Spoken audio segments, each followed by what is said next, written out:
Black Star Network is here. Hold no punches! I'm real revolutionary right now. Support this man, Black Media. He makes sure that our stories are told. Thank you for being the voice of Black America, Roland. Stay black. I love y'all. All momentum we have now, we have to keep this going. The video looks phenomenal. See, there's a difference between Black Star Network and Black-owned media and something like CNN. You can't be Black-owned media and be scared. It's time to be smart. Bring your eyeballs home. You dig?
Folks, today's Thursday, April 16th, 2026, coming up on Roland Martin Unfiltered, streaming live on the Black Star Network.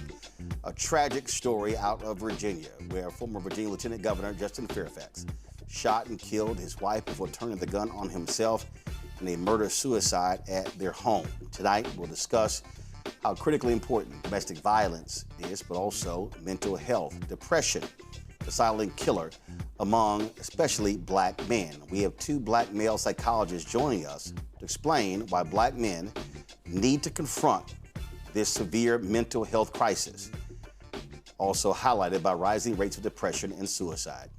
Civil rights groups are participating in a major RICO case in Kansas City against an all-white board accused of managing Westport's nightlife like a racist cartel. We'll talk with the attorney who filed the lawsuit, the president and CEO of the Urban League of Greater Kansas City. A jury has found that Ticketmaster and Live Nation operated an anti-competitive monopoly over large concert venues that took place in California. Morgan Harper, our economist, will explain how this verdict will impact your wallet.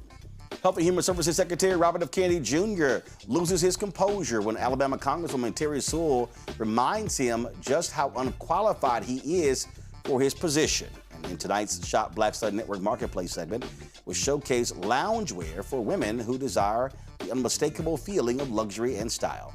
It's time to bring the funk on Roland Martin Unfiltered on the Black Star Network. Let's go. He's got whatever the miss, he's on it. Whatever it is, he's got the scoop, the fact, the fine. And when it breaks, he's right on time and it's rolling. Best believe he's knowing. Putting it down from sports to news to politics. With entertainment just for kicks, he's rolling. It's on go, roll, y'all. It's Roland Martin, yeah. Rolling with Roland now. He's funky, he's fresh, he's real, the best, you know he's Roland Martin now.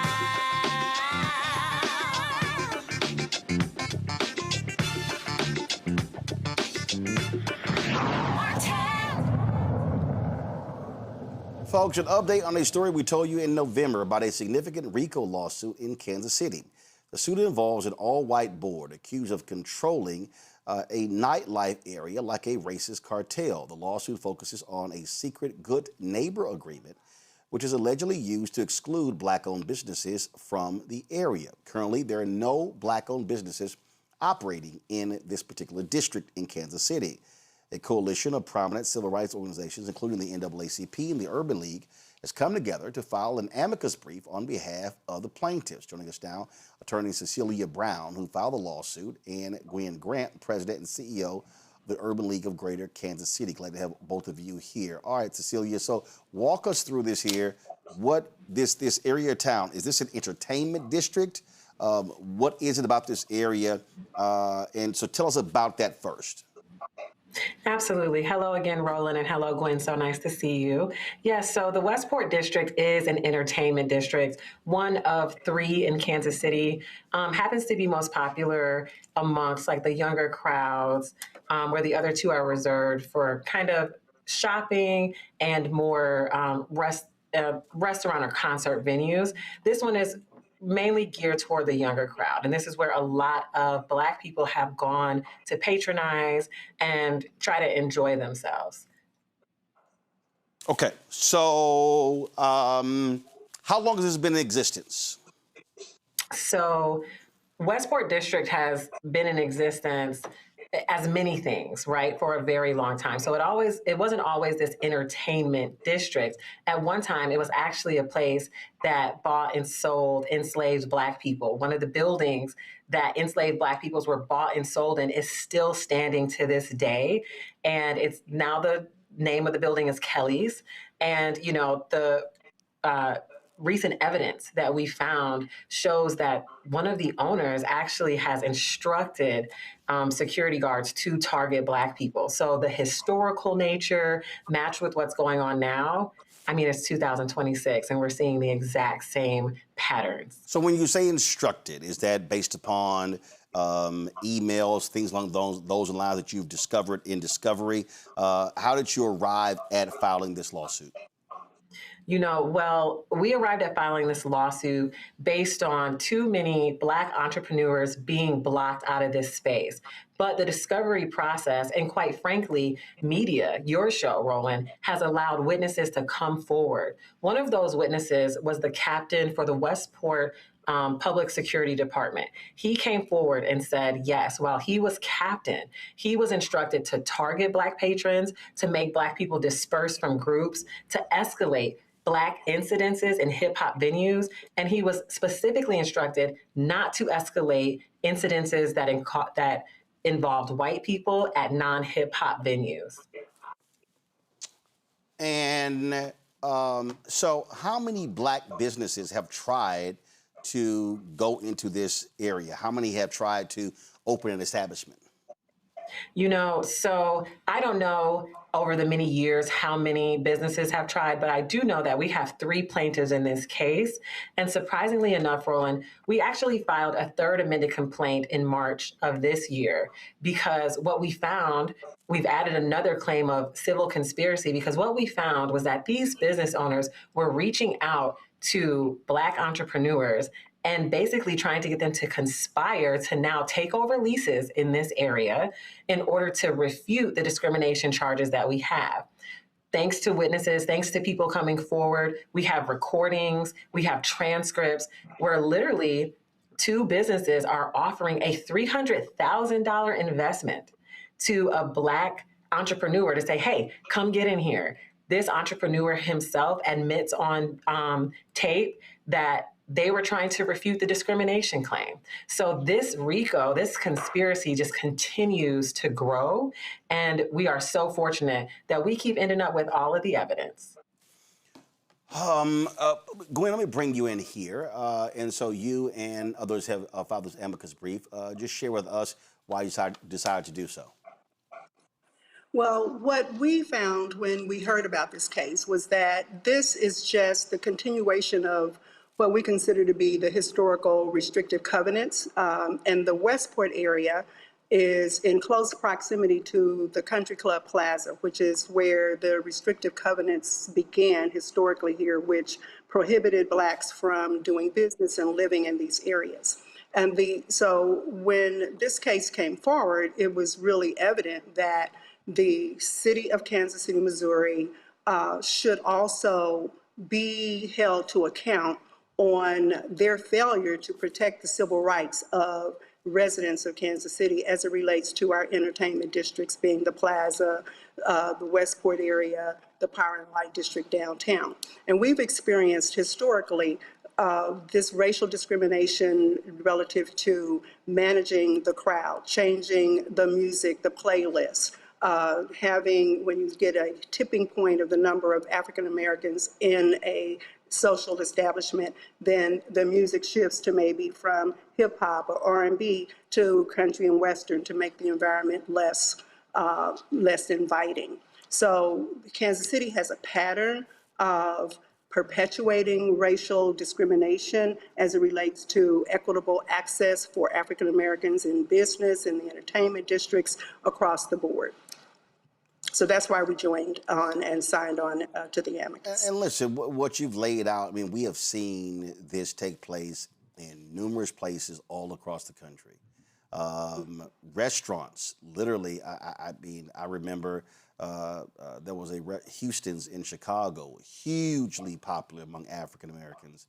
And I remember then Congressman Jesse Jackson Jr. telling me point blank that the owner pretty much shut it down because the clientele was too Black. We've seen this in other bars and restaurants and the use of dress codes, to your point, music, I mean, all sorts of different things. And this is the price, this is what it means to be Black in this country. So, there's a thing I want to add here, Roland.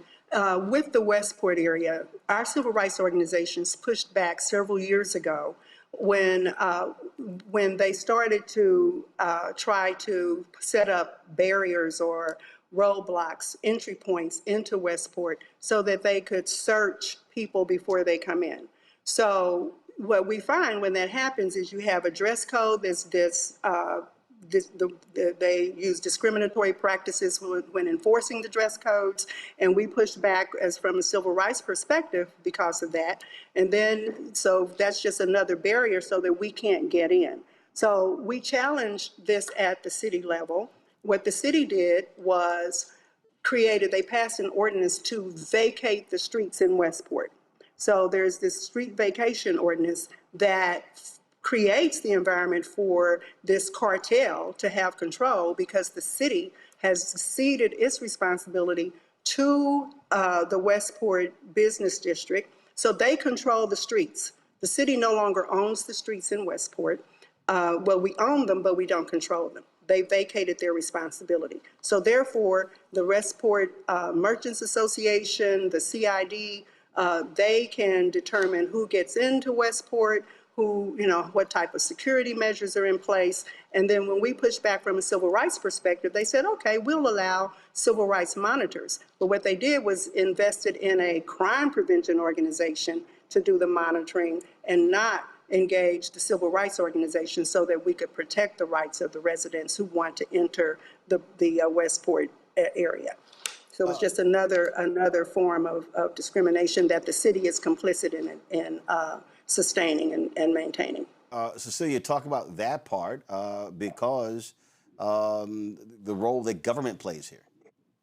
Absolutely. To Gwen's point, Kansas City is responsible for what's going on in Westport, not just in theory, not just in any attenuated way. But what we found in discovery is that Kansas City regulated director Jim Reddy showed Westport CID how to circumvent its own ordinances in order to push through its Good Neighbor Agreement. This Good Neighbor Agreement precisely bargains for liquor licenses. On the voting form for liquor license, it squarely says you cannot bargain for this. Not only was the CID and different business owners turning in this consent form lying, saying that they weren't bargaining for it, but they were turning it in squarely to the person who told them how to use these Good Neighbor Agreements to get around his own ordinances. And shockingly enough, he up and resigned in February. No 2 weeks notice, no notice of anything. So we are currently naming Jim Reddy and the city of Kansas City in our third amended complaint. And we want the city to be responsible for what is allowed to happen for far too long. Questions from my panel. Let's introduce them right now. Scott Bolden, attorney here in Washington, D.C. Dr. Greg Hart, Department of Afro-American Studies, Howard University out of D.C. Dr. Nola Haynes, Georgetown University School of Foreign Service, and host Nola Haynes Is Not a Spy podcast of D.C. Scott, you first. Thank you all for coming on the show. I mean, if you've got that type of evidence, then you got a pretty strong case. But let me take a different view. It seems to me that on the conspiracy piece, I mean, the powers that be, or those organizations that are trying to keep Black organizations out from opening businesses in that district, if they're offering $300,000 to Black businesses to come in, whether it's to fight the lawsuit or not, isn't that positive? Isn't that kind of what you ultimately want, and maybe the beginning of a settlement or resolution discussions in regard to those who are part of your lawsuit? Thank you for your question, Scott. You know, from where we're sitting, it's not a positive thing because what they did was they offered $300,000 to a convicted child predator to come in and follow their rules, to continue to perpetrate the discriminative practices that they already have. Someone that they knew that they could have under their thumb because of his criminal record. And so the evidence has shown a lot. And in this way, you're not actually allowing for free trade and free business. What you're doing is you hiring a house Negro to do what you want to do and to be the mask of, we're not racist. Right. Well, but you need racial intent in your lawsuit. For example, to the other guest on keeping Black people out of Westport, wouldn't you agree that as long as the rules are race neutral versus racially offensive, isn't that okay for the government or even an agent of the government to put those rules in place, such as no jeans, no hats, no, I don't know, jewelry, whatever would be race neutral. What's wrong with that?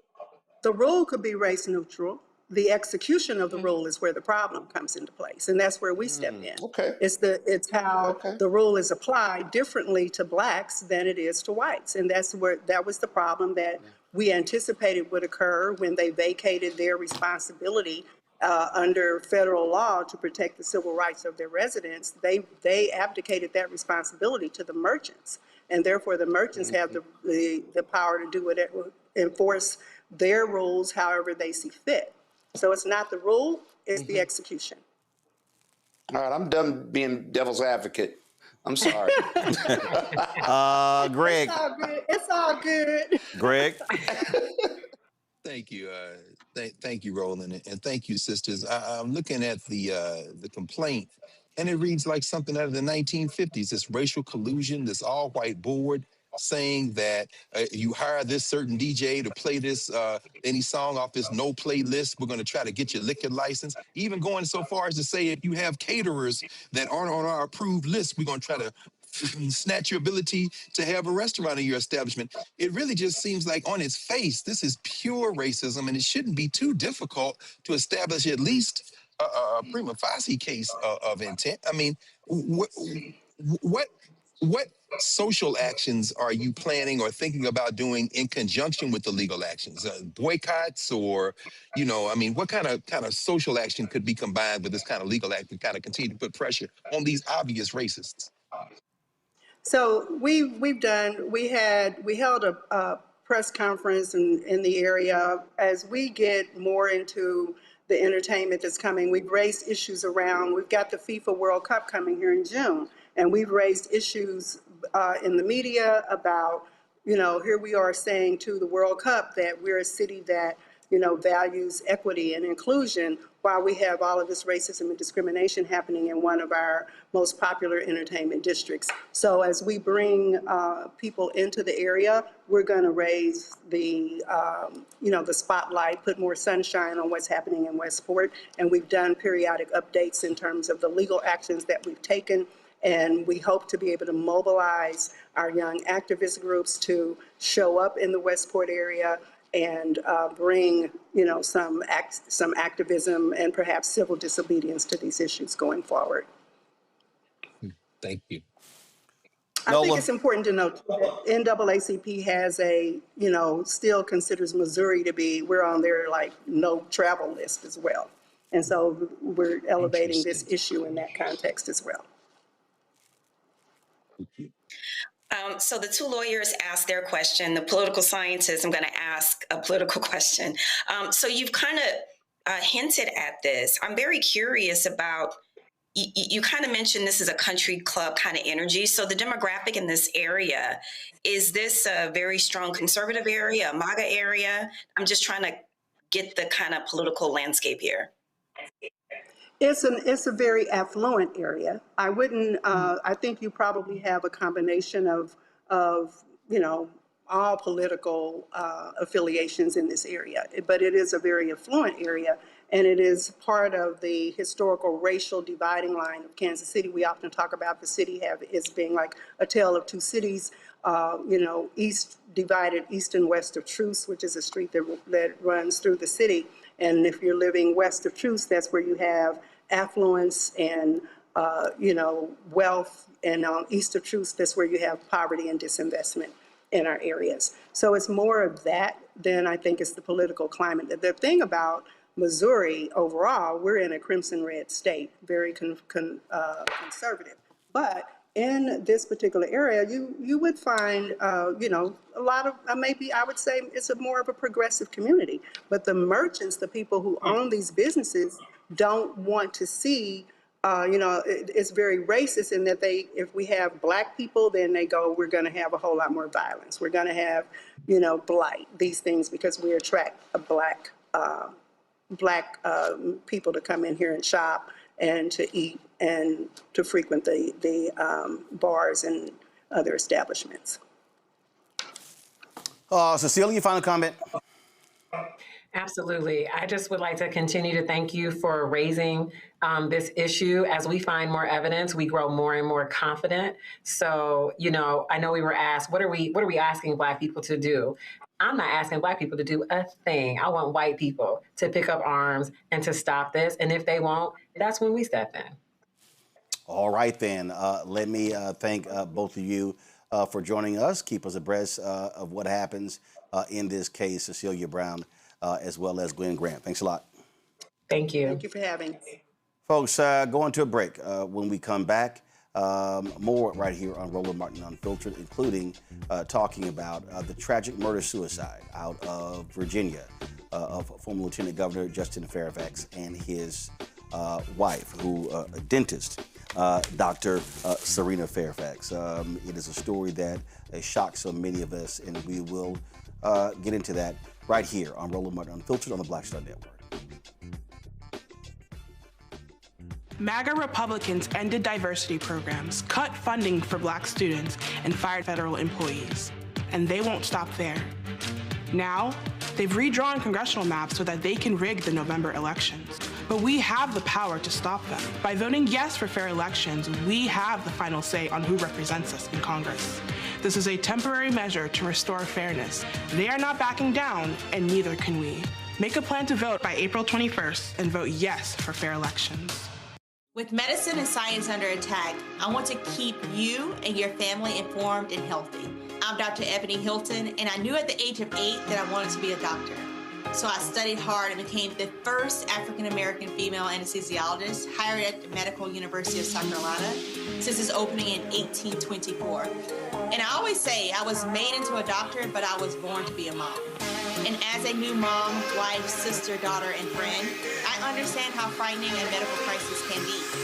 I care for individuals on some of the worst days of their lives, and it's my mission to provide you with a safe space to gain clarity on issues affecting your mind, body, and soul. I recognize that there are health disparities, particularly as it pertains to race, and I want to help bridge the gap between you and your healthcare providers. Join me every Thursday for Second Opinion on the Black Star Network, where each week I'll invite experts from various medical fields to share the latest health news. We'll discuss topics such as the vaccine debate, mental and sexual health, medical bias, infertility, menopause, andropause, nutrition, and aging. Together with my medical colleagues, we aim to provide you with a second opinion. Don't miss it, Thursdays only on the Black Star Network. Hi, everybody. I'm Kim Coles. Hey, I'm Donnie Simpson. Yo, it's your man Deion Cole from Blackish, and you watch Roland Martin Unfiltered. One second.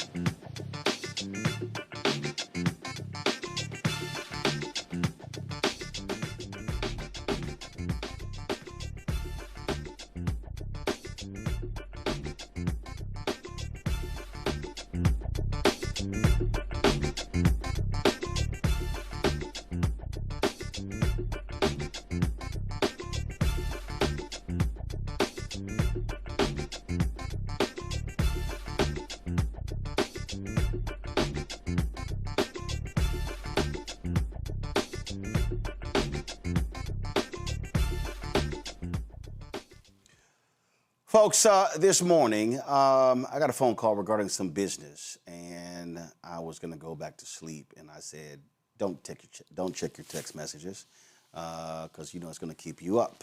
Well, I did, and I saw literally 8 to 10 different text messages that had Justin Fairfax in it.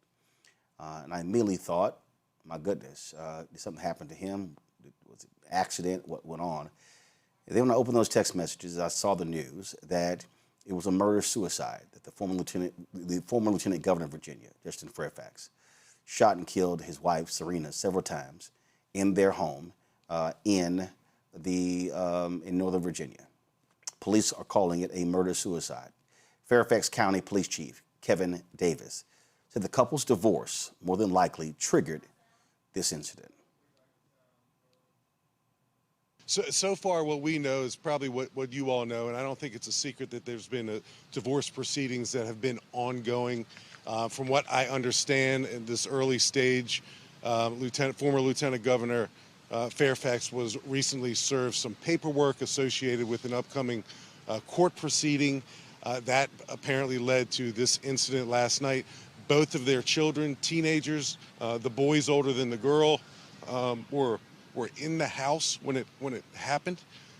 So that's horrible news for the family. Certainly a traumatic event for those children to live through. But we know that it all kind of culminated last night when Justin Fairfax shot several times, and killed his wife, ran to a different part of the home, and then killed himself with the same firearm.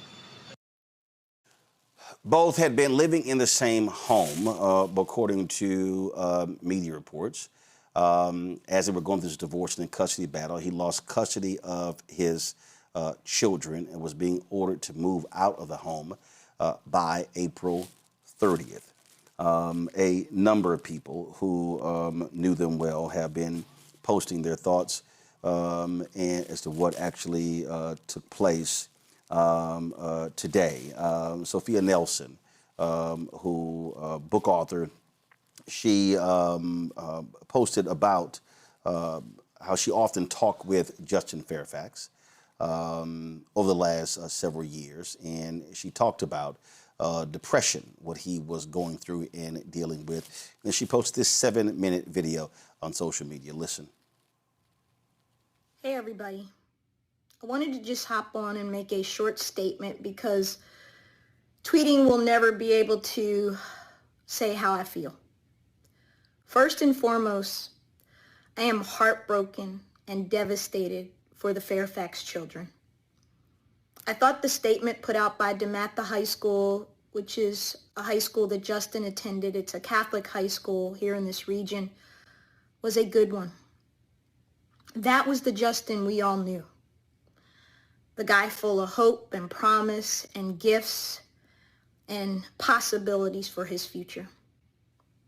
All of that changed in 2019 when Justin was lieutenant governor.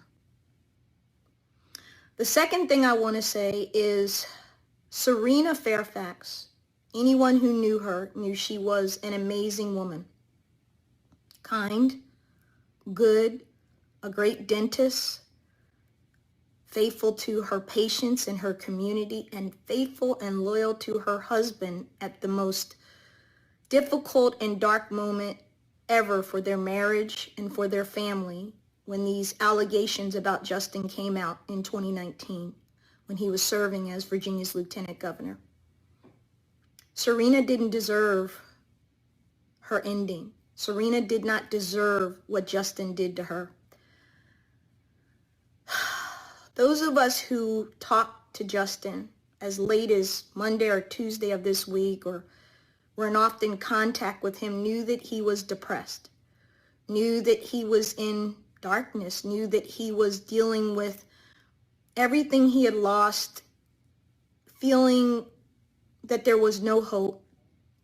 And all of us tried to encourage him to get help, to get back in the arena, to not give in, and to do something good through all of this, something he called the culture of cruelty. He wasn't able to turn that corner. But none of that justifies murdering his wife while their children slept in the home and leaving his children holding the bag in something that is unthinkable and unimaginable for someone in their 30s, 40s, 50s to handle, much less 2 teenagers who now don't have parents. I would ask those of you on social media to just stop with the ugliness, the vitriol, the name calling, the judgments, because you don't know this family and you don't know what was going on. What you know is the outcome, and it is tragic and horrible and something none of us that knew them ever thought was possible. I think if we're honest, some of us thought Justin could hurt himself because he was so depressed and down. Up until Tuesday of this week, one of the last things Justin said to me was, I need somebody to help me to prove my innocence. I can't get my life back until somebody stands up for me. I had done so in a Washington Post piece in 2022, but I had done all I could do. Others should have stepped up. I think there's a bigger conversation for us to have about this, but not right now. I think we have to talk about men in depression. I think we have to talk about domestic violence.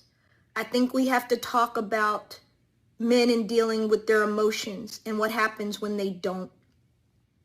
I think there's a lot to talk about, but I don't think now is that time. I think the Fairfax children are what we all need to focus on. And they have two really good families in their mother's family and their father's family who will get them through this and who will love them and care about them. And that's what I care about. I'm angry at Justin.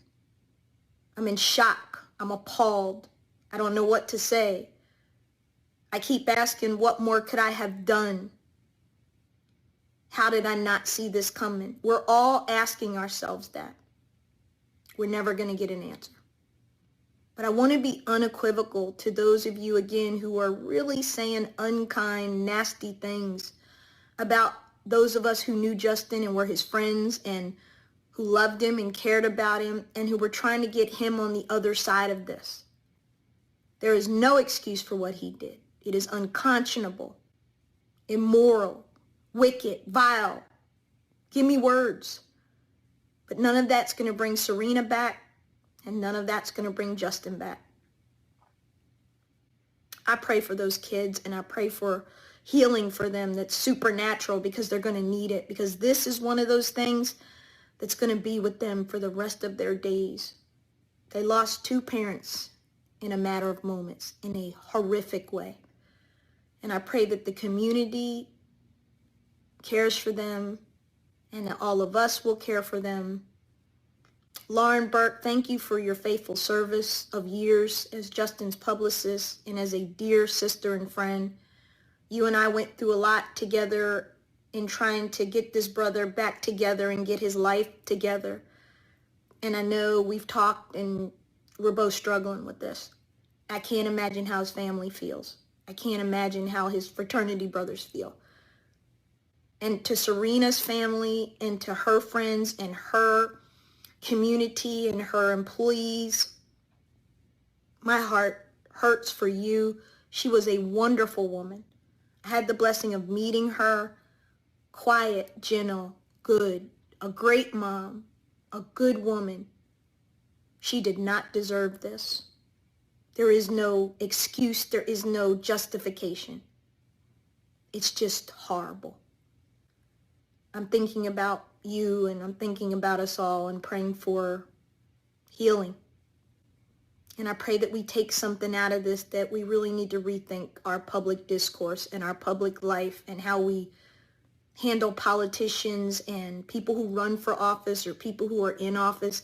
They're people too. And they have wives and they have children, or they have husbands and they have children. We need to think about that.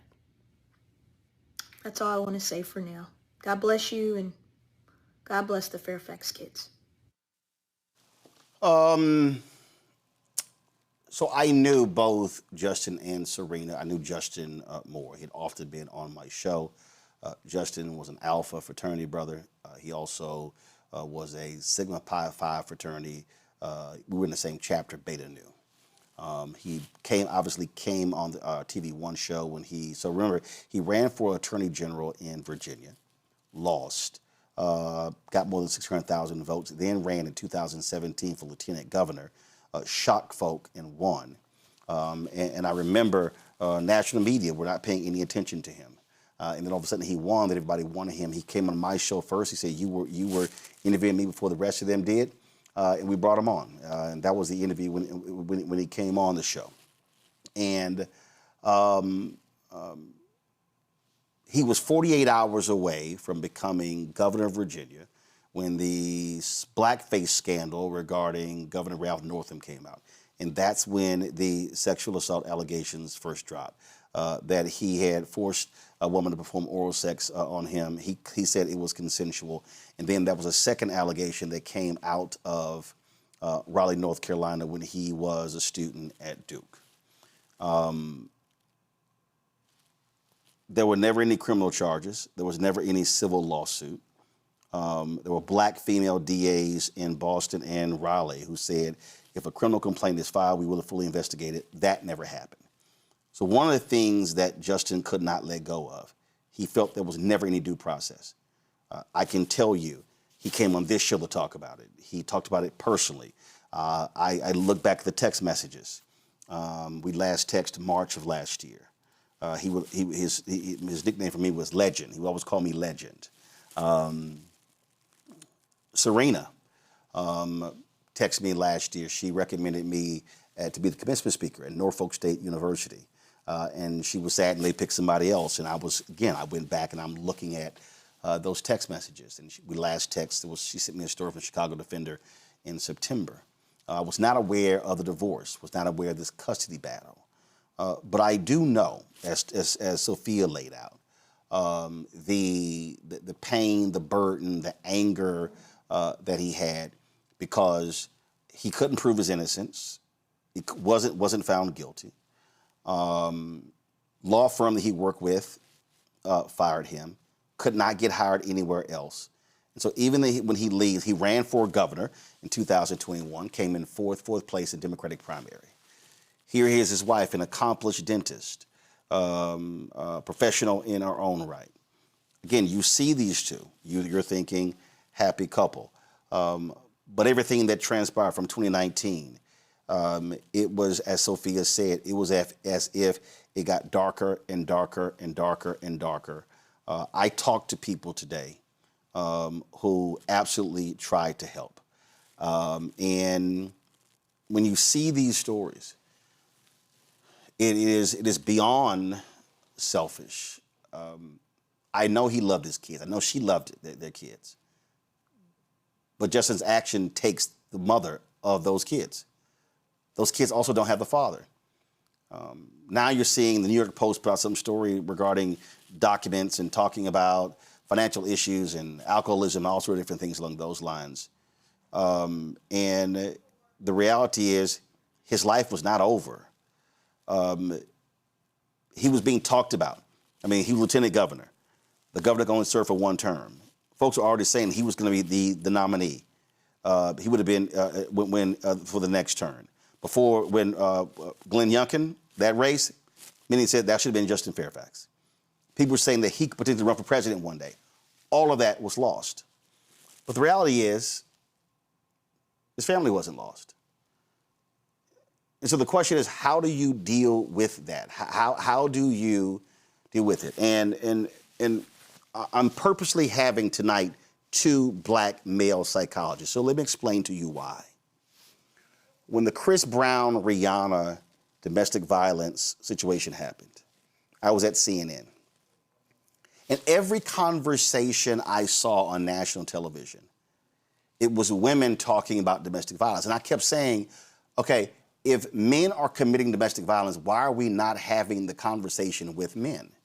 We just did the story of the sister in Coral Gables, not Coral Gables, I'm sorry, the town in Florida, shot and killed by her husband, brother there. He's been charged with murder.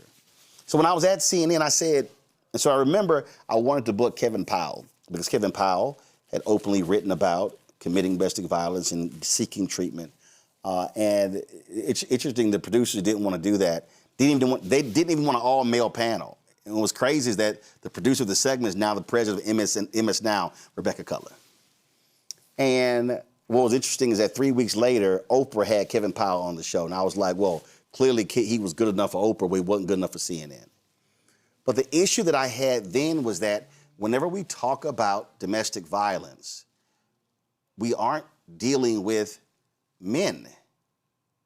We aren't having men talk about dealing with men. Joining us right now, Doctors Aldwin Tart, Kevin Washington. Kevin, of course, with the Black Psychologists Association. And let's be clear, neither one of you treated Justin Fairfax. I don't know if you knew him or his wife.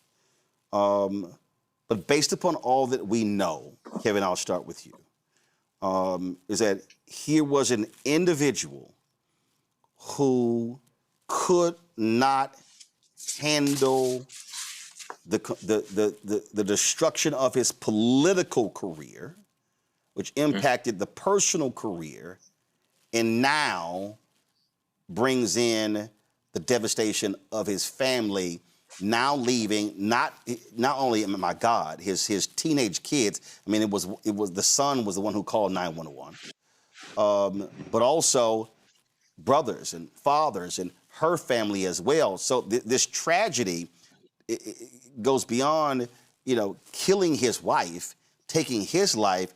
Now you're going to have lifelong implications as a result. I mean, when you talk about the dynamics of Black men and mental health and elements that are often untreated, the dynamics of living in a space that denies you the full expression of your maleness, the presumption of incompetence when you walk into a given space, the idea of trying to measure up and trying to find ways to fit in places that don't want you to be there, in the context of a space of coming from communities of disavowed identity, there is a seed, a bed that is fertile for creating a condition of confusion, a condition of lack of groundedness, but more importantly, then one tries to find a way to be grounded in a false position of humanity in places that still don't want you to be there. So it's a lot. I mean, the story is thick. The children there, when this process takes place, the long impacts of it. You mentioned it very clearly of how many people are impacted by this entire process. And here we are in a space where we are still dealing with the issues of Black men suffering in silence. There's no silence at this time. It is time for us to begin to reckon with certain things that we have not been looking into. What does it mean to be who we are? What does it mean to be denied the full expression of your humanity? What does it mean to be questioned when you walk into a space, to modify your language, to soften your voice, to sound a certain way to be acceptable? And who bears the brunt of that? If I cannot express this out in the world to someone as how I'm frustrated, it often may implode within our homes. But that's not to justify the issues of domestic violence. It is simply to say that we have to have the release valve put there. And I will say that research we did with Black men and research around workplace issues, and we said, talk about your most challenging part of the job. They said my most challenging part of the job was going to happy hour with my coworkers, my non-Black coworkers. It said for them, their happy hours when they were driving away from that particular environment. So do we ever talk about the frustrations of being in certain spaces? And then you have people, when you get to your home and you're not getting support or whatever you feel that you should get, right? And that this is not about what should have happened. I'm simply saying that our interpretation of reality, not the issue of what is real. All those things begin to set the condition around which individuals can and oftentimes do implode. That's why we hear psychologists talk about how we relieve ourselves. Aldwin, when I posted that we were doing this, people immediately said, well, you talk about mental health, you should be talking about domestic violence. And I said, but they actually go together. And I said, if you do not address the mental health issue, then it's going to lead to domestic violence. And again, see, this is the issue that I have when we talk about domestic violence only from a female perspective. If we do not have conversations and confront domestic violence from a male perspective, then we're not getting at the individuals who are largely committing domestic violence. And that person that goes to that extent that commits domestic violence, that is a mental health issue that you have to confront. So it could be ego, it could be narcissism, it could be anger, it could be selfishness, it could be post-traumatic syndrome, it could be any number of things. And those are things that we have to address. And all too often, we're not having those conversations specifically with and about men, especially Black men. I mean, when we look at the case of Justin Fairfax, I mean, I think any, clinical psychologist is able to see that he had all of the markers for all the risk factors that you don't want to have. All right, so let's make this specific for Justin. All right, so we call this the fallen high status Black man. All right, phenomenon. So think about who he was, a public figure who lost it all publicly. All right, so you had the pending divorce, the pending loss of his children, what that looks like for his political career. Right, we have the alcoholism, the daily alcohol use. We have the buying of the gun. We have the political demise, right, and what we call like a narcissistic injury cascade. So we have the sexual abuse allegations, the political defeat, the IRS. The only reason I'm saying this is that if we're into his world, this is a lot for anyone to handle. And when you're a public figure, it makes it even worse. And when we start talking about Black men, there are times in which we feel like we're supposed to just cowboy up, struggle through it, versus say, hey, you know what? This is too much for me to bear, right? And one of the things that we know about when it comes to just men, especially Black men and mental health, the stronger, if we're talking about mental wellness, mental fitness, is actually to be vulnerable about what's going on. Well, the complicated thing is when you are a political figure, are you a public figure? First of all, who can you trust? There's only 4% of psychologists are Black men. 4%. So who could he go to and trust? 2, did he even want to go? A lot of times men would say, hey, that makes me weak. If someone found out I was seeing a psychologist, would that disqualify me as mentally stable or mentally strong or able to govern? So there were a lot of things that were working against Justin. Right now, I did not know him personally, right? But when we start looking at this persona and we look at it specifically, when we look at suicide rates, believe it or not, suicide rates are higher among political figures, police officers, pastors. Why? Because if you're the helper, if you're the fixer, who do you go to get fixed? And then if we compound this, all right, with actually having a gun and having intimate partner conflict, raises the chances of homicide and suicide by about 500%. All right. So when we start looking at, the policies of these states and really keeping people safe and keeping families safe, the access to a gun without a mental health evaluation, right? Not being able either to access or maybe his reluctance to access care for depression, alcoholism, partner relational conflict. This is how a clinical psychologist would code it. And then work stress, and then conflict with his children as far as whatever the custody is. That's a lot for anyone to deal with. So when we look at this, Black men absolutely have to sit down and talk and be vulnerable and say, this is too much. Why? Because when we express it, we can actually decrease some of the stress that we're under so that we don't get to a point to where suicide, homicide becomes a viable option because someone is depressed. And just a point of clarity, because I know people are going to say this. All domestic violence is not necessarily linked to mental health. There are some people who are just, who don't have any mental health diagnosis when it comes to domestic violence. That is just a mindset that they have, right? But there are also others that in this case, where there's comorbid depression, alcoholism, political devise, public scrutiny, conflict with the courts, right? And then ongoing stress that becomes intolerable. And Kevin, and this is, again, I guess what really bothers me, I've been looking at a lot of these comments. Monster, evil. But first of all, anyone who chooses to turn on their spouse and kill them, that is beyond deplorable. And then kill yourself in a home with your children. Yet when we start examining all of these things, Aldwin laid it out, this, and you as well, in terms of being this high achiever. I mean, here was someone who ran for attorney general, who was a U.S. attorney, went to Duke, Columbia Law School, body man for Senator John Edwards when he ran for president, who clearly, I mean, I remember it vividly. He wins in 2017, and he's called one of the stars of the Democratic Party. You can only be a governor with one term in Virginia. Oh, he's going to be the nominee in 2021. He's 48 hours away from becoming governor. Allegations then drop.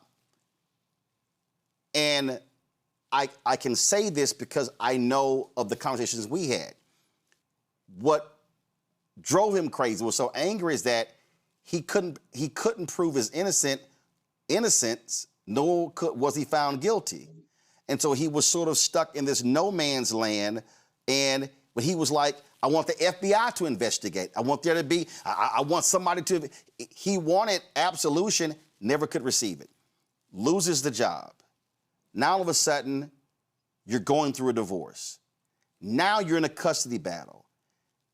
Now you're ordered to leave the house and you lose custody of the children. Kevin, is that a person who goes, I've lost all of this, now I'm losing the one thing, the two things that I still had, that was a wife and family. And so, and again, I'm not saying put us in that person's mind, but walk people through what that means on an individual to deal with. So when you have these events that take place in our lives, we have to think clearly about the limbic system, which comprises of the amygdala, the septum, and the hippocampus. And these deal with our issues of rage and emotions and fear and frustrations. And so when these neurochemicals start to move within our system, the regulation of emotions becomes very dysregulated, right? And when you begin to find ways to normalize yourself or to humanize yourself in spaces such as institutions that you attend, Duke, or the occupation that you ascribe to, law, or the law school that you attend to, right, or your position, your status, and those things begin to provide a buffer for you against the other things that can be causing you some psychological disrepair. And all of a sudden, your buffers have removed themselves, and the place where you often found solace, right, the peace, the structure. Most men say the only thing I desire when I return home is peace. And so when that's disrupted, then you have the issue of the deceptive rage, the idea of rage, the idea of the poor judgment. And so these behaviors are endemic in a process around which one feels like they've lost it all. My buffers are gone. And so it is imperative for Black men to find themselves and find their identity, not in the wombs of women, not in bottles on the wall, not in the things that they smoke, but they find their value and worth in the essence of what it means to be who they are. And that's where therapy comes into play. But I want to say this also, it's critical, because there are different forms of domestic violence that often get overlooked. And many times domestic violence that is verbal gets overlooked because there are no wounds. People then suggest that the words are not the things that are important to us. But I assure you that everybody listening has had some word spoken to them that has presented them with some type of emotional, psychological scar that has not been healed. And oftentimes relationships have these particular rubs that take place, unhealed, unresolved scars that were verbal, they were very penetrating. And whereas women may often resort to retorting verbally, men typically take things to the grass, take it outside or whatever it is, right? And this is just a generalization. This is not saying this is for everybody. It's not absolute. So we see the difference in how we resolve issues and challenges. And so you see the actions here. So as you suggested, the fertile ground was set.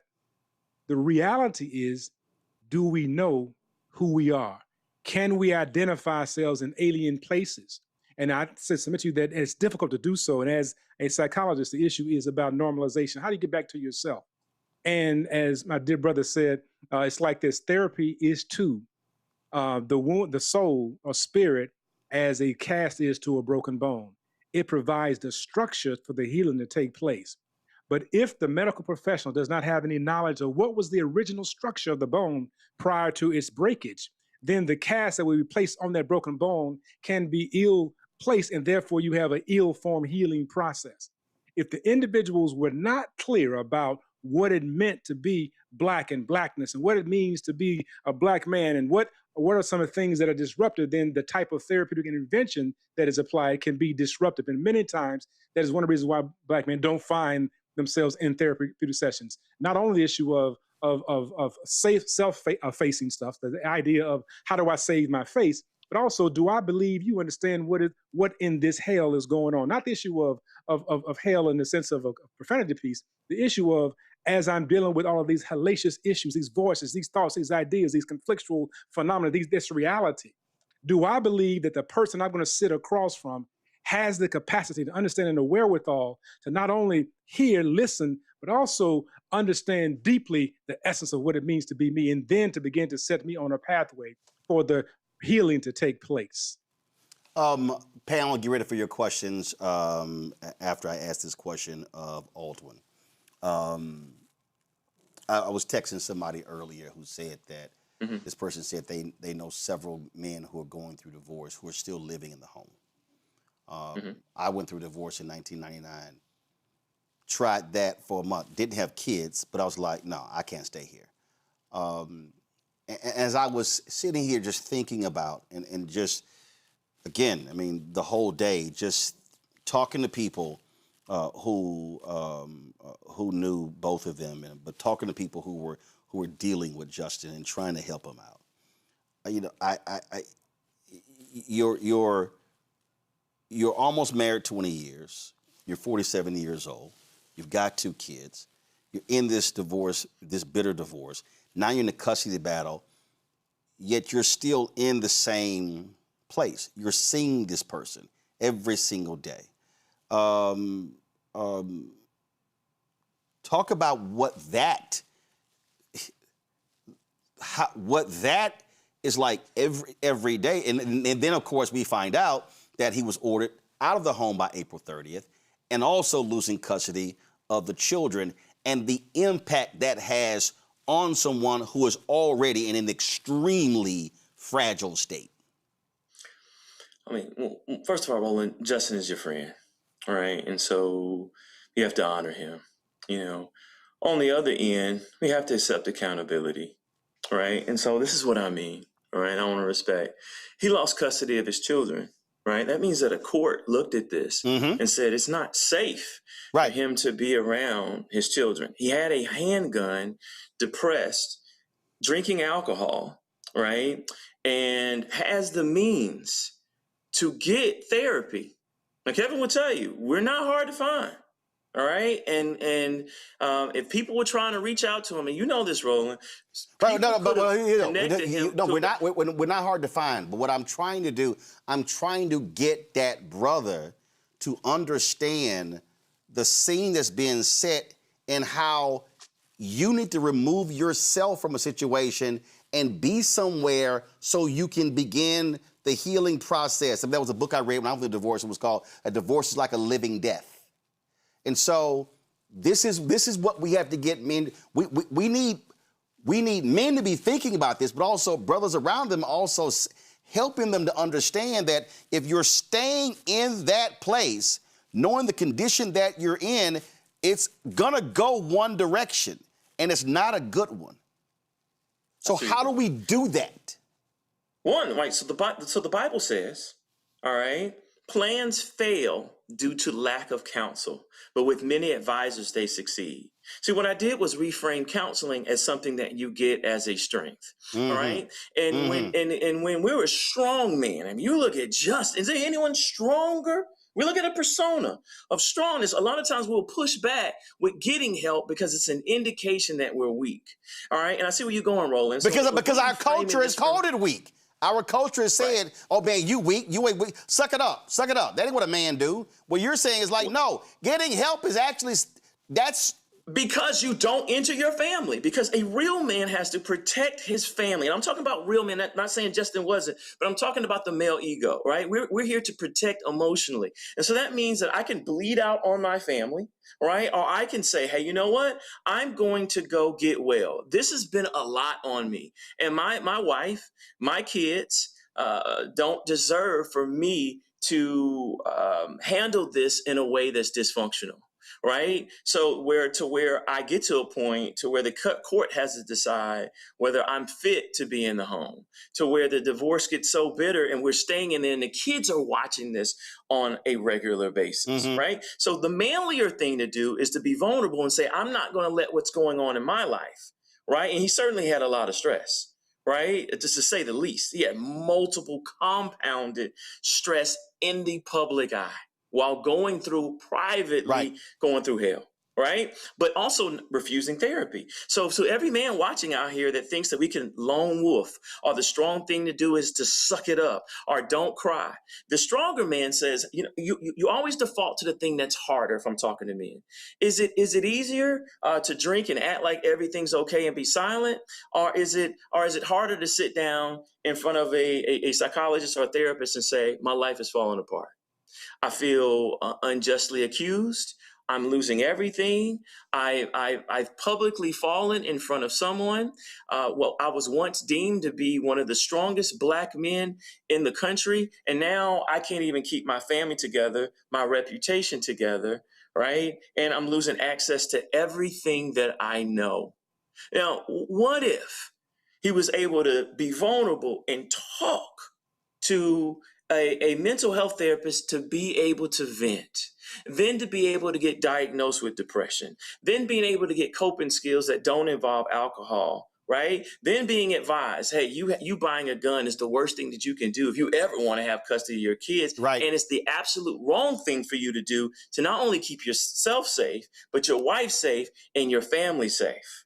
Right? He could have even been hospitalized. He could have done day treatment. He could have gotten medication, right? Now, I know we think, I don't want to do those things. But think about if he would have addressed his mental health issues, his feelings in a proactive, productive, and healthy way by putting himself in the care, not only of one, because like Kevin would say, he would have had multiple doctors, a psychologist, a psychiatrist, a primary care physician, right? He would have had multiple resources that would have helped him to potentially be here without harming himself and family. So men, as you're listening, vulnerability is a strength, because then you can name it. And when you can name it, I'm depressed. And there are men out here, and I want to see the comments. There are men out here that said they're depressed.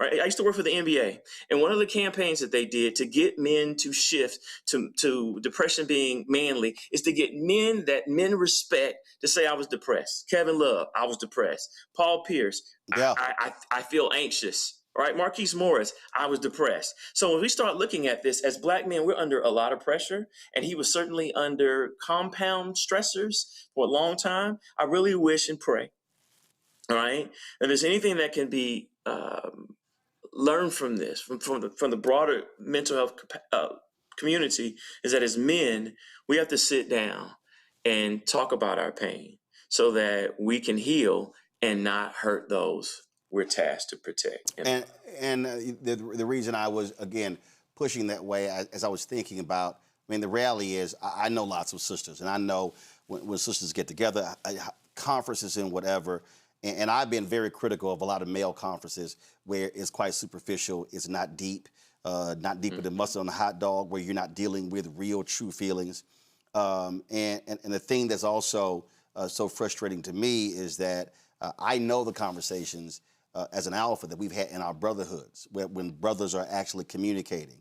And Justin was a part of 2 male organizations, but that brotherhood existed. And so the reason brothers are watching, meaning adult brothers are watching, college brothers are watching, teenage brothers are watching, and I need them to understand that we have a role, because there are things that we need to be watching for and listening when our homeboy is talking, when we're at the basketball court or on the golf course, to understand that that pain that a person is enduring, they may be trying to cover it up, but we also, for lack of a better phrase, need to be first responders in pushing them, bruh, how you doing? And not just, yo, I'm good, and not accepting, I'm good.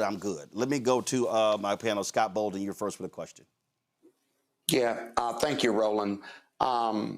Justin was in our same fraternity, Sigma Pi Phi. He was a political friend. The Justin I knew was a fighter. He came to me professionally for what, Roland, you just said, was to find vindication, his due process. When I say he was a fighter because he wanted to sue the two women in the middle of this Me Too movement because he had lost everything that you all have talked about.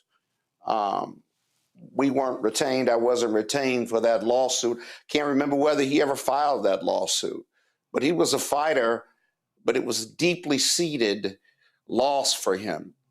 You know, men, and there's a question coming, men evaluate themselves all the time on the external. We provide, we profess, we protect with our families. We're judged on money, job success, so forth and so on. But the one part I'd love to hear your comments on from both doctors is, it's for me to get to you and to say, this is going to help me, right? I've got to be convinced as a man that you can help me. When men say, I don't need to go to counseling, I'm not going to counseling, it's because that's not going to get me a job. That's not going to pay my bills. That's not going to get me my family back. That's not going to do anything that I need to fight my way out of this craziness that's put me in a depression.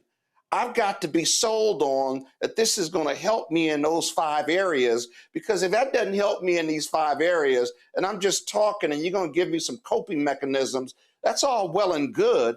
But if I'm a high achiever, right, then I'm looking for solutions, because men are about solving problems. Justin was a lawyer, so he was about, his core was, I got to solve these problems. How to get my political life back, my family life. I got to have a job. I got to pay bills. The bottle ain't helping. The drugs aren't, whatever. That's not helping. So doctor, you two doctors, if you can tell me how that's going to help me solve those 5 problems, then I'm coming to see you.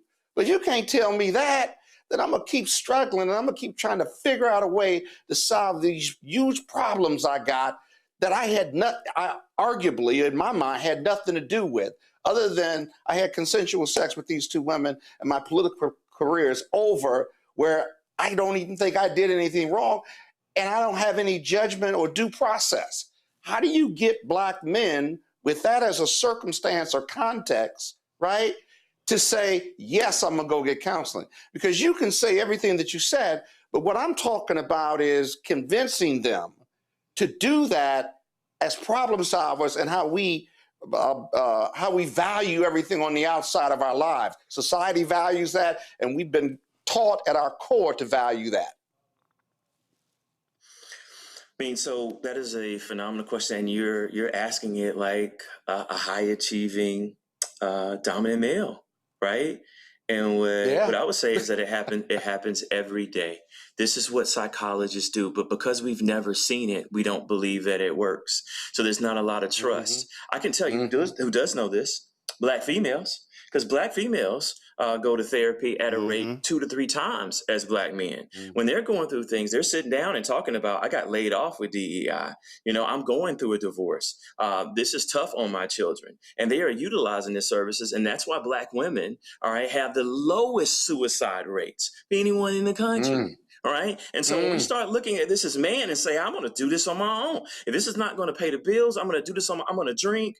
I'm going to, not in the case of Justin, I might retreat to sex. I might retreat to fighting. I might retreat to withdrawing. I might retreat to just being by myself. And what we know about isolation, when you're by yourself and you're not expressing it, all you're doing is getting angrier. All right. And what you're beginning to ruminate. All right. And so he created this idea of what he was going to do beforehand. All right. He had the gun. All right. So when we start looking at this, these thoughts are, and anyone that would tell you about the progression of suicide and homicide, a lot of times people tell you they have thought about it. Right. This is why a lot of states don't allow you to be able to get a gun without a mental health. In fact, Alwyn, he had said that to several people. Yeah. So when we look at it, so the benefit here is, and this is where the see, right? You have to actually see it, right? So when you sit down and say, you know what, I feel stressed. I don't know what's going to happen in my life. And you are vulnerable, all right? That is a form of self-expression that is actually decreasing your level of stress, right? This is why we vent. So when we start talking about the treatment model, Kevin will tell you, part of it is communicating and expressing so you can express versus suppress. See, when you suppress all these emotions and you act like everything's okay, Roland, you going off at people at work. Kevin's going off at people at work. I'm nasty towards my wife. I'm quick tempered. Right? Why? I'm really stressed. And my emotions, there's a book called The Body Keeps Score. My emotions are keeping score, that everything is crumbling around me. Right? But if I can't express that in a safe space, well, I don't even have to trust a therapist. I can just trust that they tell my business, they can sue. So this is the safest place for a Black man to be, because we can't talk about publicly. Kevin couldn't be on this show if we treated Justin. Right. That would be a violation of his HIPAA rights. So you have a safe space to be able to talk about how you feel, and then someone to be able to diagnose you and then help you treat depression. So what we're saying is that doctors don't know how to treat depression? Absolutely we do. We do that every day. And there are men out here to say, yeah, I went and got therapy and I'm no longer depressed because I was able to talk about my pain, reframe it, get treatment. If I need medication to help me to think clearly, to stress, de-stress. And also, here's a precursor. Men who do not sleep that's the number one predictor of suicidal ideation is people who have not slept for a period of 1 month to 3 months consistently, because sleep deprivation drastically changes, all right? Your mood and your ability to think clearly. It's so strong. This is how people are tortured. Sleep deprivation is one of the number one tortures to get soldiers to be able to tell. That's how powerful it is. So when we're so stressed we can't sleep, man, if you're watching this and you can't sleep and you haven't slept, for a period of 30 to 45 to 60 days consistently, all right, you are driving yourself to be more depressed and anxious. So the question I'd ask as I wrap up is it better to have these things get worse? Or is it better to sit down and talk to someone about how you're feeling so that, one, you can express yourself, feel supported, have someone strategize with you, not only give you coping mechanisms, but help you treat your depression, right? And possibly give you something so you can sleep, so you can be in your right mind. Kevin, you going to weigh in? Dr. Tart just mentioned was about the issue of cortisol levels. They get increased adrenaline level, and as a result, then it disrupts the entire sleep cycle, which disrupts our cognition, our judgment, and so forth. I want to say this. I say this also, Dr. Tart, is that we understand that women can be together, and understand that men do together in general. What I mean by that, classic example: women can get up and say, "Let's go to the restroom together." It's not a thing that we would do as a man. Say, "Hey, let's go to the restroom together." It's not a thing. And so Roland was spot on when he suggested this idea of how are we responders around the things that we do together, right? And so one of the things we have to do a better job of as therapists is have a presence in spaces where we are doing together. We will fix a car together. We will play ball together. We will do a lot of things together. And inside of that doing, it oftentimes is a moment of being. But we miss the being moment because then we don't know how, as Roland said, to then pare down what is really going. Man, how you doing?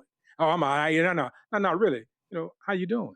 Right? Right. What's going on with you? And allowing people to go down to the next level. So what are some of our doing moments? One of the things I found out is men engage in cigar smoking. It's not one of my things in totality, but I started developing some intrigue around cigars, right? And so we have a podcast called When the Smoke Clears. And When the Smoke Clears is about men coming together and sharing things like what's happening with me around the context of divorce, context of child separation, and so those kind of things. And one of the things I do is whenever I have a young person that comes into my space, or an older person, doesn't matter who it is, and they'll tell me a narrative around what's going on with them.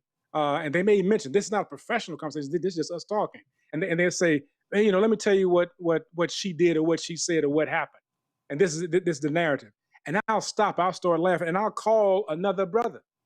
And I'll say, listen to this.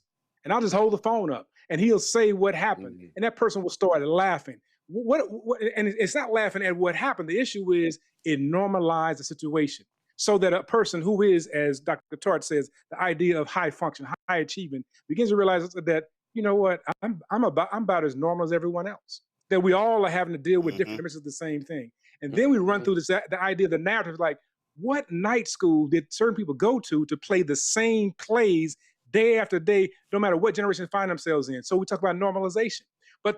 So these are the things that we have to figure out. Is it how do we find ourselves in spaces. So it's the being in our activities, the cigar smoking, the where we find ourselves. This is the work. We can't assume that somebody says that I'm going through a hard time, and now I'm going to admit to you to a therapist, to myself, that I need a therapist. That I got to, no. That's probably the last thing I would do. It's the first thing I should do. It's the last thing I do, because it is an admission of a defeat. I can't be a father. I can't be a politician. I can't be a man about the community. I can't be an upstanding person who went to institution and lived life in an upright manner. I can't be a good son. I can't be so many things. And all of a sudden you want to tell me I can't handle my issues? So we have to do a better job of saying, listen, we're here. We have to do a better job of doing this, telling stories, making sure that we know, as all of us have said. Roland, you said, I've been through a divorce. I've been through a divorce. Some of the stuff that I can tell you about that happened, that Jackman, I can tell you that, yes, I thought about suicide. Let me tell you this, and I tell people all the time about the situation. It was so hard for me the first holiday season that I was Thanksgiving, that I was not with my children because of the divorce situation. It was so hurtful because I enjoyed doing things with my children, cooking and moving around and parades or whatever we did. And I sat up in the bed so depressed that I'm a therapist. It don't mean I'm immune from this. And I started texting people that I am thankful for your friendship. I'm thankful for your presence. I'm thankful for whatever it was. I didn't have any intentions. I simply just started to reach out and to say, I'm thankful. And I'm still sad and depressed. And all of a sudden, people start responding back to me in kind.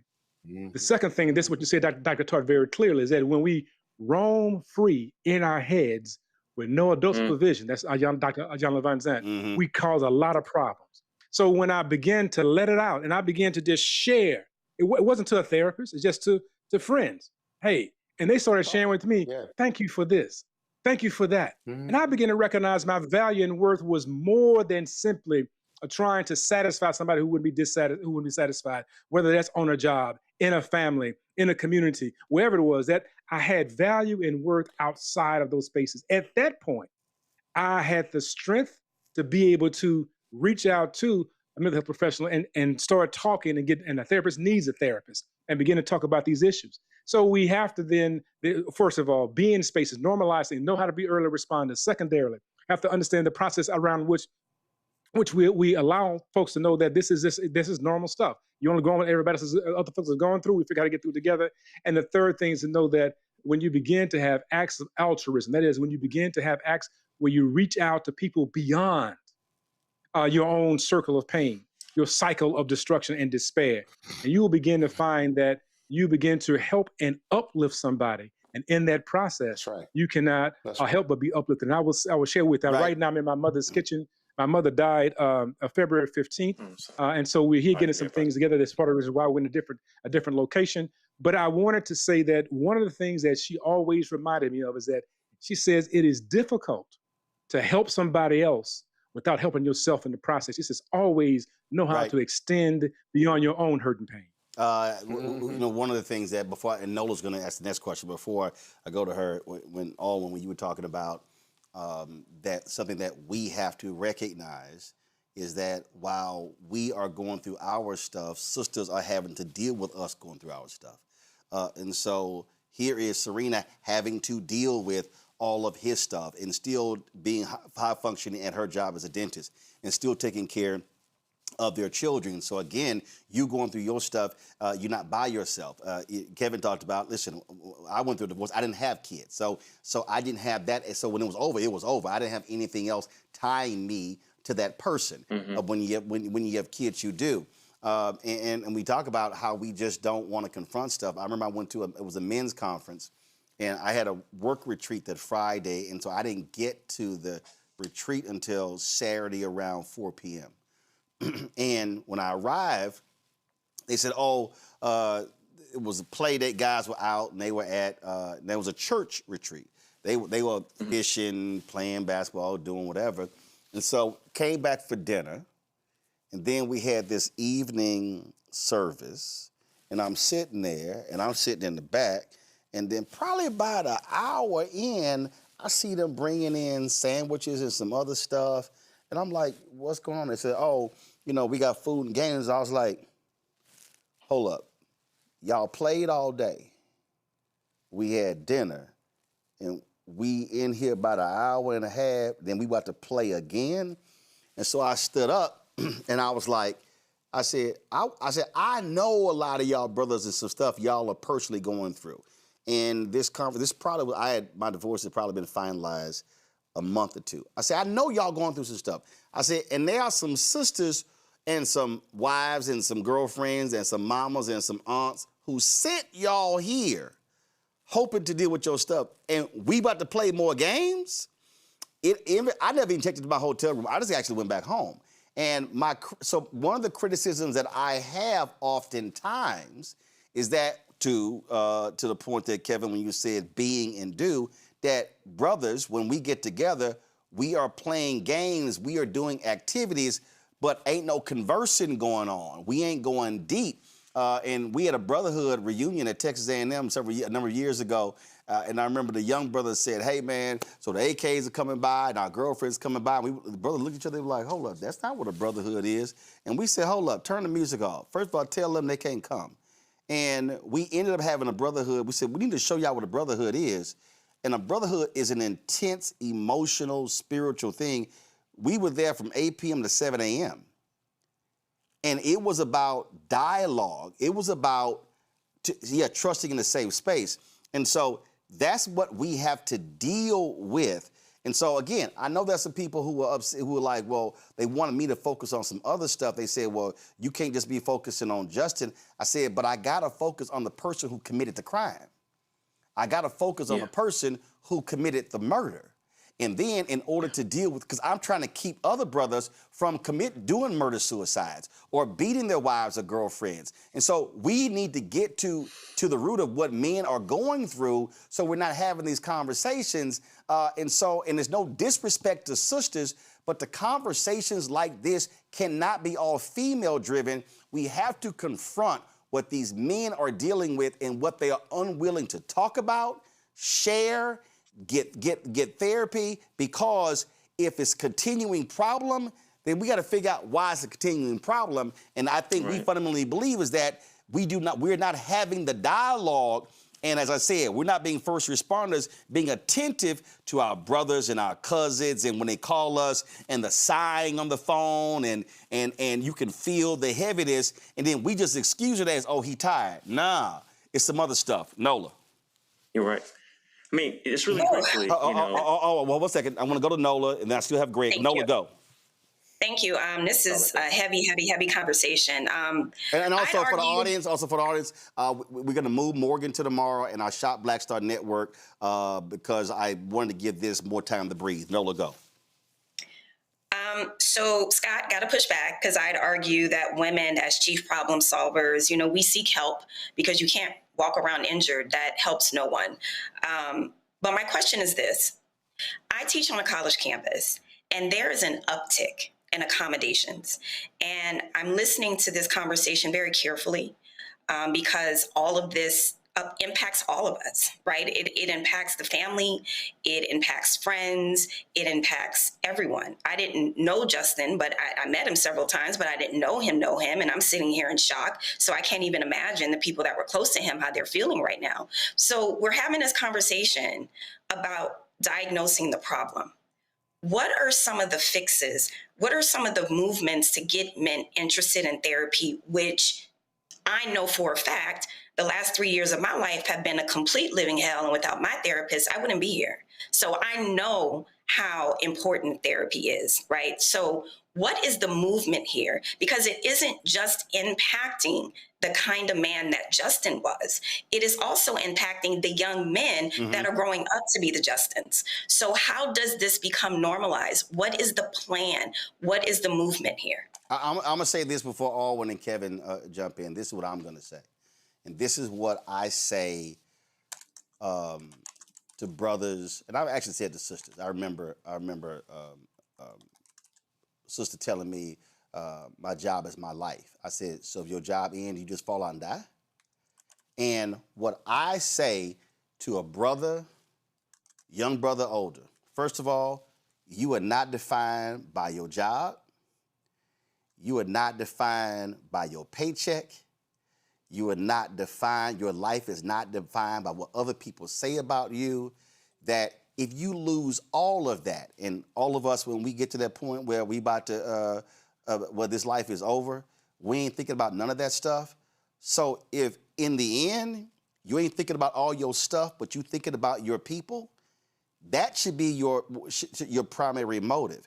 And so it's helpful for us to, as we talk to brothers, to get them to understand all that provider stuff, spiritual covering. A provider is not, that does not always mean financial. A provider also means being there spiritually, emotionally, for your family, for your wife, for your kids. And that's what, for me, what is so painful is that what Justin did, he won't be able to see his kids walk across the stage. He won't be able to hug them when they graduate, when they have their first kid. So if you love your kids so much, the last thing you should ever do first is shoot and kill your wife. And even if you survive, now you're going to prison. And then turn it on yourself. And so I would say, bro, you are not, your being is not defined by all that shit. Because if you lose it, you still here. And your family's still here, and you still got something to live for. Alvin, go ahead. Yeah, first, just in respect to depression, that's not how depression talks to us, right? Like, so you said that people around him saw a shift. They saw a darkness. They saw depression. it. They heard it. Absolutely. All right. Treatment, all right? So I used to work crisis line in Inglewood, right? So we used to work the suicide hotline crisis. Guess what we do? Get men to talk about what they're going through to de-escalate them, right? So if it doesn't work, if talking doesn't work, why do suicide hotlines exist? So 988, men that are watching, keeping it inside is only going to make it worse. And then it gets to a point of no return. They did a study of people who, I don't want to say it, but failed at committing suicide. Right. And what they found was that, those who survived actually had a moment. Most of them had a moment of regret. They did this study on soldiers, a moment of regret after trying to commit suicide to where they regretted it. Now, why is that relevant? They found that if we can get men to talk, right, that there is a window of depression. There's a window of suicide. There's a window of homicide where homicide police know this, where you can just de-escalate someone and get them below where they are literally not in their right mind. Then they can think more rationally. Right? So that's the first thing. So men thinking that not calling 988 hotline and not talking to someone is not manly, right? It is, because you're able to say, I'm strong enough to talk about what I'm going through so that I don't bleed out on my family and I don't make these mistakes. Second of all, this is the part that's painful, and Dr. Washington knows this, right? I've had to talk to families. So someone like Dr. Washington and I are going to be called in to counsel right now the children for what is publicly going on right now. They're going to send a counselor like us into their school tomorrow to talk to their classmates about what happened with Justin, right? So when we start talking about, and I know this is going to be controversial, when we start thinking about suicide, yeah, Justin has peace, but now his kids, now the medical system, now we have to talk to the kids. There's going to be his anniversary, his birthday, every time this comes up in the news, right? And his wife has to be able to deal with this and talk to the children about this, when we could have just picked up the phone, call 988, right, and talk through this. Now, I am not minimizing Justin's pain, right? And I wish things would be different. The message that I'm trying to send is that when we are vulnerable as men, right, and we're supposed to be the stronger gender, how is it that our queens are calling therapists and talking through their issues? Meanwhile, we're suffering in silence and hurting those we love. So the manlier thing to do, and I'm talking manly, right, on purpose, is to talk about these things. Now, and really quickly, the brother that you need to have on this show, Roland, is Dr. Arthur Evans, all right? He is at the American Psychological Association. He testified in front of Congress and said that the health delivery system for Black men is the problem. This is where Dr. Washington is right. This is where you're right, right? Men don't access therapy the same way as women. We don't go out to dinner 7 deep and then know all each other's business. We'll go hoop, right? So what it's saying is that we have to change mental health to fit how men act. Right. Fishing trips, barbershops, brotherhood circles with the fraternities. But here's the really quick thing.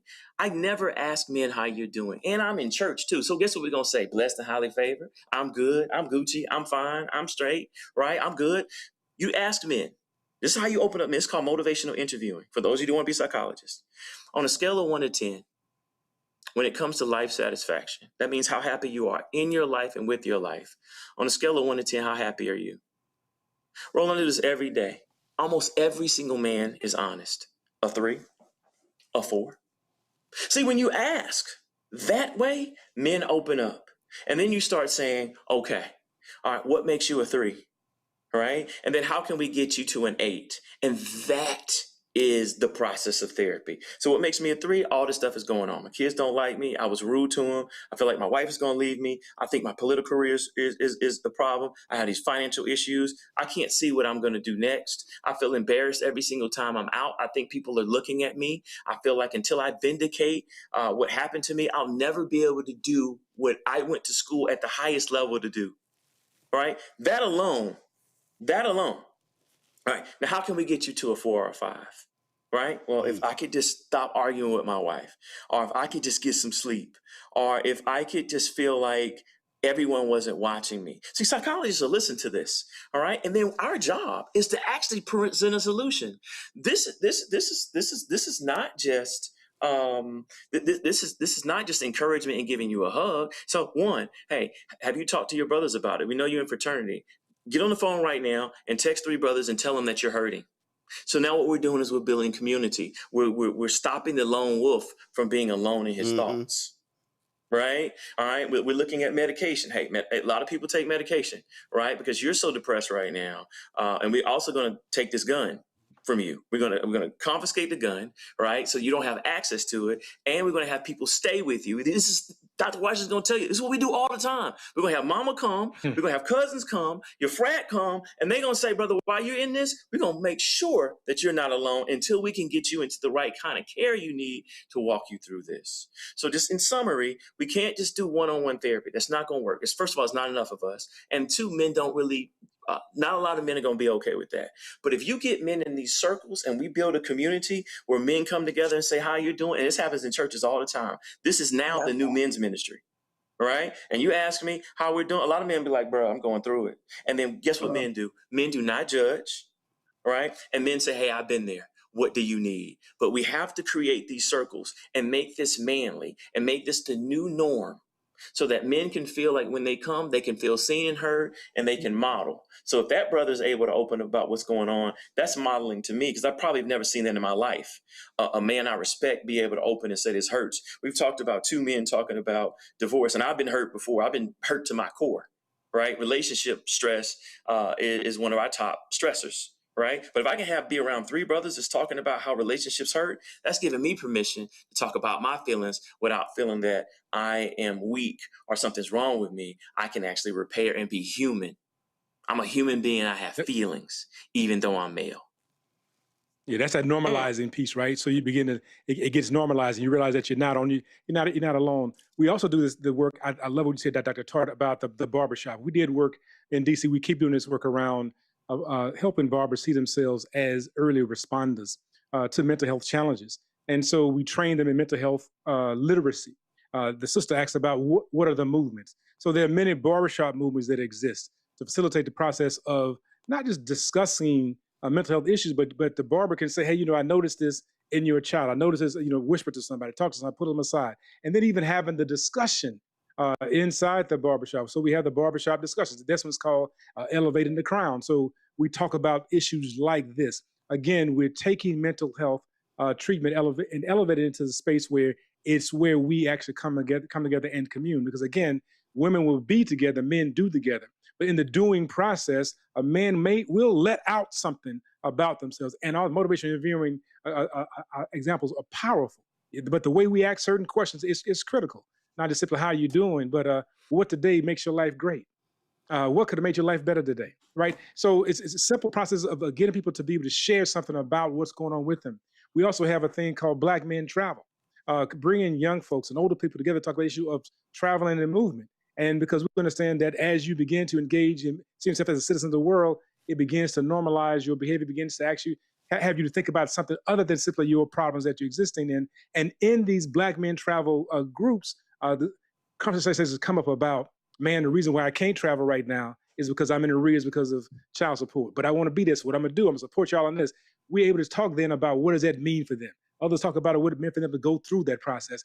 And so we have these movements, the barbershop, the Black Men Travel, the cigar pieces. We're finding ways to be in community so that we're doing together. And so in our fraternities, you know, as I'm part of Make Us Phi, a brother on my mind. I mean, it's one of those things about asking the fundamental questions. And I asked the question, really, do we allow ourselves to share? This is what's going on. And one brother in my chapter in Atlanta sent out, brothers, I'm not doing well today. Right. Pray for me. Boom. At that point, we stop it, right? Okay. So now you get in responses. But not only that, we start checking in because now it's like, man, well, how you doing? Right. You all right? Right. And then it becomes, we now realize that we just can't talk about bruh. You know, now it's like, no, there's some stuff happening. Let me, we have to give ourselves permission I'm gonna read to be and feel in our fraternities well. I'm gonna read this before I go to Dr. Carr. And again, this is why I need people to understand why we're having a conversation. So a sister writes on my Instagram in response to my post about this murder-suicide. Respectfully, this is not it. Nor is this the time to address this from a male perspective. This was domestic violence. There have been more than 4 women over the past 2 weeks who lost their lives at the hands of their husbands. The conversation should center safety, protection, and resources from abusive men. My response was simple. Yes, it is time. Because there's a brother out there who may be going through something similar. If I can reach him now, then we've succeeded.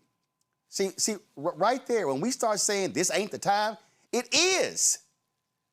Because there could be somebody right now who's watching or listening who is thinking what Justin was. Or there could be a brother who has a friend or a cousin or someone who goes, whoa, hold up. I ain't never, y'all, I'm reading the comments. People are saying, my God, that first responder thing, I never thought about that. People are literally responding saying, man, I can do this stuff right now. That's why you can't wait to have a conversation. You could be literally saving somebody's life right now. And so we got to stop this. Well, this ain't the time. This ain't the time. This ain't the time. It actually is. I know he's been waiting long. This is why we have to say this as men, because this is something that women cannot understand. And there's no disrespect, right? They don't understand what it's like to be a man, right? We tested this, really. They tested AI and if men would talk to chats. Guess what the science showed?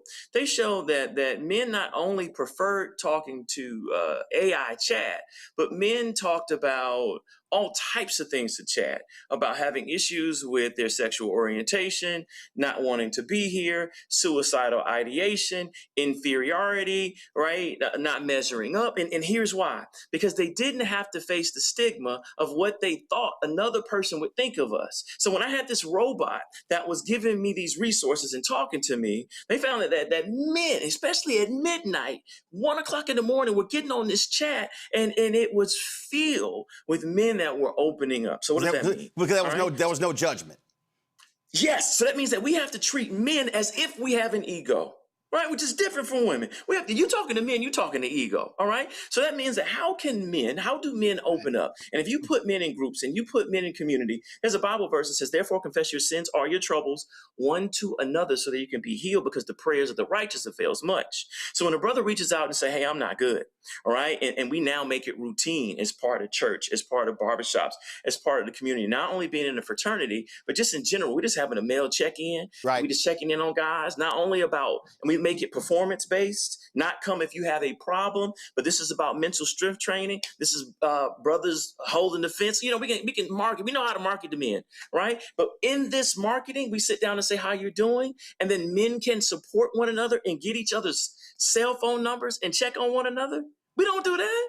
But now that we come and say, brother, I'm going to check on you because I know what it feels like to be with you. I'm going to come by and I'm going to check on you and I'm going to take you to breakfast 5 days this week until you feel better. Right. All right. I'm going to go to the doctor with you. You don't want to go. I'm going to go with you. Right. Or you don't want to, you need to exercise to get your mind. I'm going to go to the gym with you.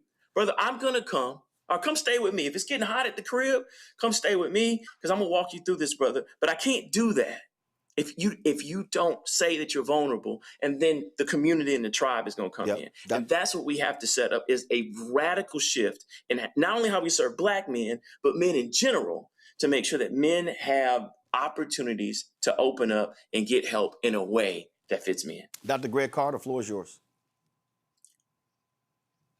Thank you, Roland, and thank you, brothers. Brother Washington, Brother Kevin, we celebrate the ascension of your mother. She joins mine and so many of ours in ancestral repose.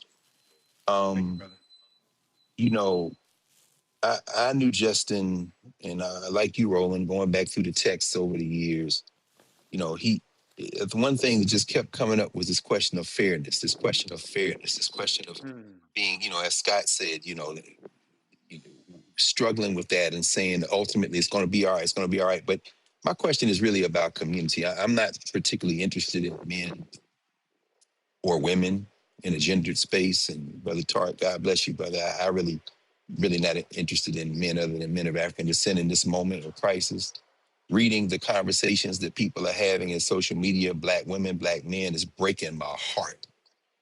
I got out of class this morning and got the news and just thinking about what it must feel like, you know, thinking about Dr. Fairfax, Dr. Selena, and this commitment to rise, to build together, to achieve, and then to have to anchor and be an anchor in a perpetual gale force storm, what she experienced. And then with Justin, thinking about him, it's almost nihilism. It's almost a form of release and surrender.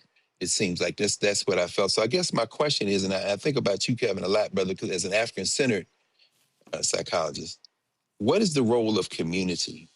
Can we heal? And by that, I mean in a psychopathic world where we gender the world in Western norms and Western concepts, and to be a man means to be basically a Donald Trump or a Pete Hegseth or a Brad Pitt or a Black version of that. And so when we talk about healing ourselves, we gender it the way they do. And what I'm not hearing enough of, it seems to be at this moment, is the question of community. Maybe it has something to do with class, social class, economic class, because many times the higher we go up in social and economic class, the more we mirror the problems of people who come from cultures which are clearly not built to do anything other than result in the violences that we see. My question for both of you, and maybe Kevin, first, thinking about Justin Fairfax, I didn't know Justin very well, but I think I knew him well enough to recognize in him a man who, and none of us know, so we can't say nothing about what we know, but a man with a family who is searching for a way to find a path to fairness in an unfair world, who seems to have just abandoned the thought and surrendered. And in this moment, 2 people are dead and 1 person is responsible. And I'm looking for answers and solutions to the rest of us that can help us as these children have to go through this moment, that are centered on community. Black men helping Black women helping Black men, Black communities surrounding us in a way that we can disentangle some of this pathology that we have inherited. Dr. Carr, thank you for acknowledging so much, right? Thank you for acknowledging the work, and you've been a part of that process over the years as we conceptualize ways of African beingness in an anti-African space. The title of my upcoming book is called Get Up, Stand Up, Elevating the Warrior Spirit in Black Men. And it speaks to this idea of Ubuntu, because that's the title of the first one, is about Ubuntu in psychotherapy. The idea of what does it mean to be, you be you, a Zulu phrase, what you be you, Ubuntu means being into you, unifying life force. And it says that whatever we do is always tied to others. When we do exist in a space of Europeanness, we find ourselves estranging ourselves from what it means to be human. And so we become unlike ourselves. But people always reminded us, don't let your name beat you back home. Whatever you do is going to impact everybody back here. And Ubuntu says that whatever has happened, your humanity is tied to my humanity, that we can only be human together. We have to, as you suggested, have this notion of extended community, even at this time, around the children that to deal with the uncertainties of life, around relationships within the Black community, to understand that we only exist because we exist. And some want to liken the Ubuntu to John Mbiti's phrase of "I am because we are, therefore I am." But Ubuntu is even bigger than John Mbiti's phrase, because it says that I only have an existence because it is we. The Zulu phrase Umuntu, Ungamuntu, Ugabantu, which says a person is a person because they're other people. And if you don't understand what that just meant, understand the impact of one person engaged in the process of suicide, homicide, and how that impacts many persons. And so if it can impact many persons in the context of something that is disruptive, what is the role and responsibility of doing it just the exact opposite? That the healing of one person can be communicative, exchange to others, but are we recognizing even as a communal process? And so Ubuntu says that, listen, I'm only human because it's us. And that's what I was saying earlier about acts of altruism. When we reach out to other people and find our community, reach out to others, we're now having a healing moment. When we talk about, again, the circles, if we're smoking, if we have these various circles, that's the circle of healing, allowing ourselves to have the conversations inside of that restores our humanity, because we're in a space that perpetually taxes and stresses and pushes against what it means to be human. As I said very earlier on, we're in an anti-African space, anti-Black male space. And so it's always a pushback, but we often have this idea of what some will call the imposter syndrome, and not in the context of the imposter syndrome as they suggested, imposter meaning that I don't believe I'm worthy. We oftentimes reimagine ourselves as being like somebody else, assuming somehow we're going to be respected and seen as human, and we will never be seen as human, and therefore we never receive fairness there. Our true worth and value comes in what my grandmother says: be who you is and not who you ain't, because you try to be who you ain't gonna be nobody. So our psychology then is predicated on the notion that you have value and worth in the context of others, in community. And so that's why I said, when you're going through a moment and you can begin to reach out and extend yourself to others. And I say that it is okay to do so. And that's why I say that when somebody comes in my space and shares with me something that is happening, I get somebody else on the phone and call in the middle of the day, and they will share and laugh about it. And then they will exchange. We're extending the issue of pain. What happens is that when there is a sore or rupture that to the body, and one reason why we rub that particular space that's been bruised is because we send the sensation of that particular pain to the area around that pain that we're rubbing, and therefore the pain receptors become decentralized and they spread out. The same then it is for the healing of the spirit and our soul, is that as we begin to come together as in community, we begin to absorb some of the abrasion, we absorb some of that disruption, and then we begin to share in that, but then also begin to send energy back into the space and create the healing. And my last statement is this, is that anytime there was a problem within the community, folks will say, like, what's up with what's up with Tart? Well, Tart out there on that stuff again. Well, tell your mama I'm gonna bring her some greens by. What do the greens have to do with Tart being out there on that stuff again? What it has to do with is that as the person is preparing those greens, there's an incantation over those greens. What am I saying? Community is beginning to get involved in the process. If people know what's happening, we just can't always keep things to ourselves. And then the greens come to the house. And so they bring the greens to the house, and then they say, come on inside.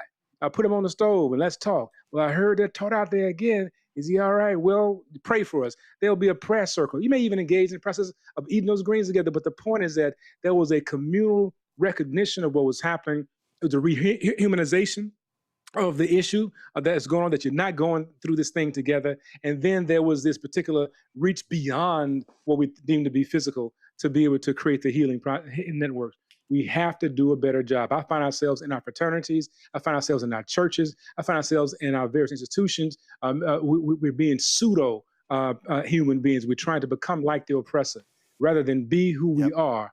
And that is to be people who really check in with how you doing, how you feeling, how you living, how's your life, and then waiting for the response, not the European finding you, but the issue is, how are you for real? Because among our African people, you don't ask the question how you doing and don't wait for and don't expect a response. Right. That's why the Yoruba say, "Shea Lafia Ni." How's everything in the universe? Among the Zulu, Sawubona, how do you have a presence? Right? So when we hear those words, the words are asking the fundamental question, how is your connectivity? Our work has to go down to, as therapists, as healers, to be able to help the community express themselves as early responders, as Roland said, to be able to ask deeper questions, listen, and then respond as community of healers, not as psychologists, but as healers to empower one another. Alwyn, final comment. Yeah, we know how to do this. All right, I'm a big doer. Right, so this has already been laid out by the CEO, who happens to be a brother, Dr. Arthur Evans. Right, and so I would get in contact with him about how to change the mental health delivery system, like Dr. Carr said, to be more community oriented. And I can tell you the number one place that is shifting, and I am a psychologist and a licensed and ordained minister, is in the church. It is now the number one mental health delivery system to men. And I'm talking about the Black church. I'm a member of Word of Faith Family Cathedral, Bishop Dale C. Bronner here in Atlanta, Georgia, right? And we have a men's ministry. And this is not just here, all right? If you start looking at the mega churches, all right, the number one growth market is actually men coming into church. Why? Because pastors have started delivering mental health services in a different way. They start talking fishing trips, men's ministry where we play, but it becomes deeper, right? So one, the churches play a huge impact, surprise, surprise, in actually helping men to form community and then meet men where they are. Barbershops are another one. Gyms are actually changing. We're going to get together, and we're not just going to come work out together and see each other, but we're going to sit down and ask how one another's doing and build community, because like Dr. Washington, Dr. Carr said, we are communal. So we can't act like we're Eurocentric and we're individualistic. We're going to do this in college.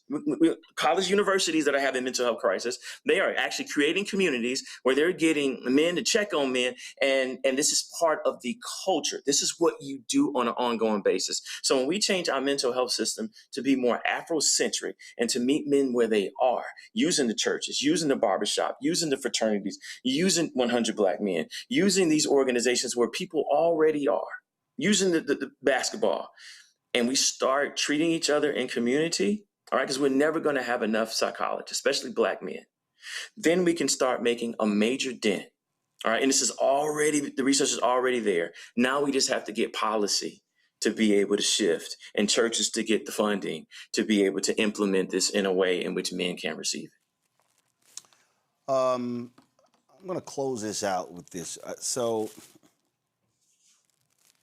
And I really need people to pay attention and to rewatch this, because I think a lot of people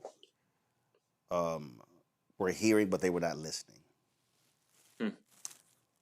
Someone in the chat said, I'm not going to call this person's name out. Normally, I put people on blast, but I'm not going to do that. Person said, I'm hearing a lot of needing help, but not enough of holding men responsible. I need the person to understand that the entire point of the conversation is actually male responsibility. The whole point of the dialogue, when Greg talked about community, when we were talking about first responders, we're talking about resources, we're talking about all these things. That's what we're talking about. We're trying to hold men responsible for self, then for their relationship with their loved one, spouse, then their relationship with their family, and then now the extended family.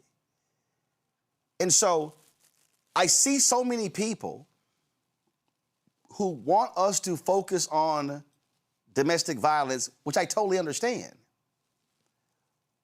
But I need to first understand, why is that man so angry? Why does that man respond? He's triggered and he start yelling and cussing and now verbally abusing the woman in his life. I need to understand why he's doing that. I can't say, bruh, why you keep cussing your woman out? If I don't understand why, if I don't know what his daddy did or what his daddy didn't do or what his uncle did, or the men in life, if I don't know any of those things, if I don't know if that brother was abused, if that brother was sexually abused, if that brother was physically abused, I don't know any of those things. And so I need folk to understand that we are in this crisis. I had a sister hit me earlier, former TV anchor, very good friend of mine. She hit me and she said to me, give me 1 second. She sent me this text, and several other sisters sent me text saying that we're dealing with a crisis with this domestic violence. What can we do? And I'm like, y'all, if we do not confront with what is happening to the men in our community, the men in our families, the men in our lives, the grown men, if we don't see what is happening, and Nola talked about this, being on college campuses, what is happening among these young brothers, if you're not seeing the anger, the trigger in an 8 or 9 year old, well, then you're not going to understand when they're 18, 20, 25. That's true. So I need our folk to understand. And also, folk, let me be clear. The discussion we having, MSNBC, Image Now not having, Fox News not having, CNN, ABC, NBC not having, they ain't giving this much time. What we have to understand is we have to be willing to begin to empower and train our people. If you were listening to this conversation, Alwyn and Kevin, we're giving you real life things that you can do right now to spot and see. When they said, text a brother, say, hey man, how you text them, check it with somebody. Ricky Smiley called me a week or two ago. Hey man, I don't know what may happen to me. I just want to tell you I love you. He said, I ain't got no other reason to call you. So that's right. I need folk to understand that men are literally yelling and screaming, I need help, but you can't hear it because they don't yell and scream the same way women do. Yeah. And so I need sisters to understand, and again, let me be clear. Serena did not deserve to be killed 7 bullets to her body. The pain and agony she went through. That was an amazing, beautiful sister. Now go back to the other photo. That was an amazing, beautiful sister. She did not deserve that. Her children, her son was the one who found her body in the basement and called 911. Her son now has to live with that. The actions of his daddy against his mama, he now has to carry that the rest of his life. He has to visually carry seeing his mama's body bloodied, dead, and then go to the other part of the house and discover his daddy. So the actions of the man had a cascading impact. The actions of the man impacted his wife, impacts his son, impacts his daughter, impacts his brother, impacts his father, impacts his family, impacts her family, impacts the school children of his son and daughter, impacts their family and friends, impacts whether people go to his funeral or her funeral or both of their funerals, impacts the neighbors. So the action, that single action of one individual has had a cascading impact. So why in the world would we not want to deal with all the stuff before it gets to that point? Roland, here's where they're coming from. It's really quickly. All right. One of the pillars of domestic violence treatment is accountability. I know where they're coming from, and I also know where you're coming from. Right. So what they're talking about. So think about what literally happened. So I'm in pain. Because I'm in pain, I'm going to cause you pain. Right. She didn't cause him, to take her life. All right. All right. So what they're saying is that there is an issue of where men have to be accountable for not blaming women for domestic violence. That's what they're talking about. And there's a point in which is men that have to say, you know what, I'm responsible for going to get treatment, right? If I would have gone to get treatment and everyone that came to me that said you need to get help, if I wouldn't have been so proud and say, no, I'm not going to do it, we would never be here. And I have to be accountable. So I think that the message in combining this is, as we're watching this as men, we have an obligation to be able to own our stuff and to be able to say, I need some help. And I don't have, I can't be the man I want to be if my stress is stressing my family. And on the other hand, what you're saying is that men are human beings and we know how to talk to men. If you start condemning men before you know the backstory, before you know what's going on with this brother, and Jesus taught in parables, he got to have a relationship. All right. So if we combine those two, yes, men need to be accountable. Right. But you have to have a relationship with men to be able to hold them accountable. Otherwise, you'll push them even further away. Right. And what I'm saying is, and I need people to understand, is that I don't want to see a single man commit domestic violence. I don't want to see a woman commit domestic violence. I don't want to see anybody putting hands on somebody or shooting somebody. But if I don't want to see that, then I've got to deal with all of the things that lead up to that. I just need people to understand, a person doesn't just go, okay, I'm gonna grab this gun and I'm gonna sit here and kill this person. No, there was a whole runway of things leading up to that. And what I am saying to people, I need us to recognize as a community, as individuals, as family members, that there's a lot of stuff that leads up to that. And so if we don't confront that stuff, then we're gonna be dealing with this stuff. And if we do confront that, and there are men who have gone through the counseling, who have discovered their pain dating back to their childhood or whatever, who were physically abusive and who no longer are.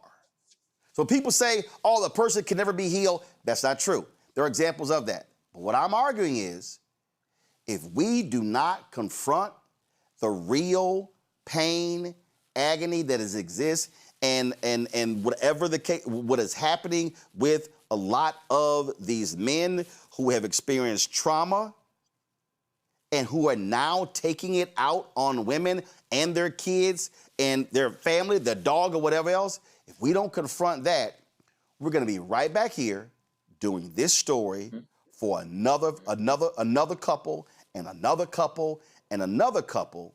And so having the conversation means to what you just said, Alwyn, earlier. Somebody could be watching this rebroadcast at midnight and at 1 a.m.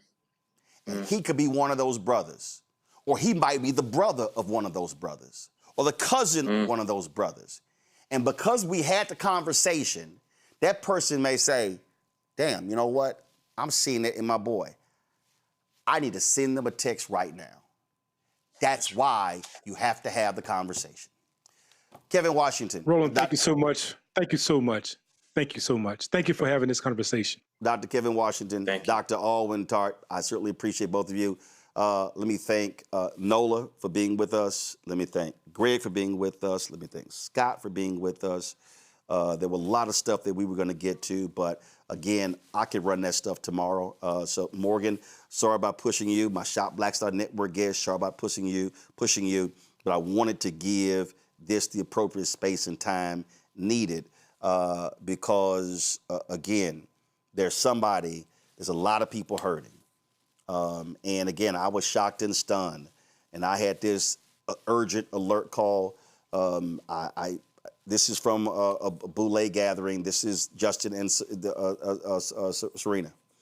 This is the photo, and I went back, and this is when he won the primary. It was on my TD1 show. This is us at the party there. Amazing smiles. But today there's no smiling. Today there's pain. Today there's sickness, there's anger, there's tragedy. What those kids are now having to deal with is unfathomable. What the family, her family, his family, have to deal with is unfathomable. But our desire is to make sure that we're not at this place with somebody else. And that's what our goal is. Let me close out with Black Star Network headlines with Brittany Noble.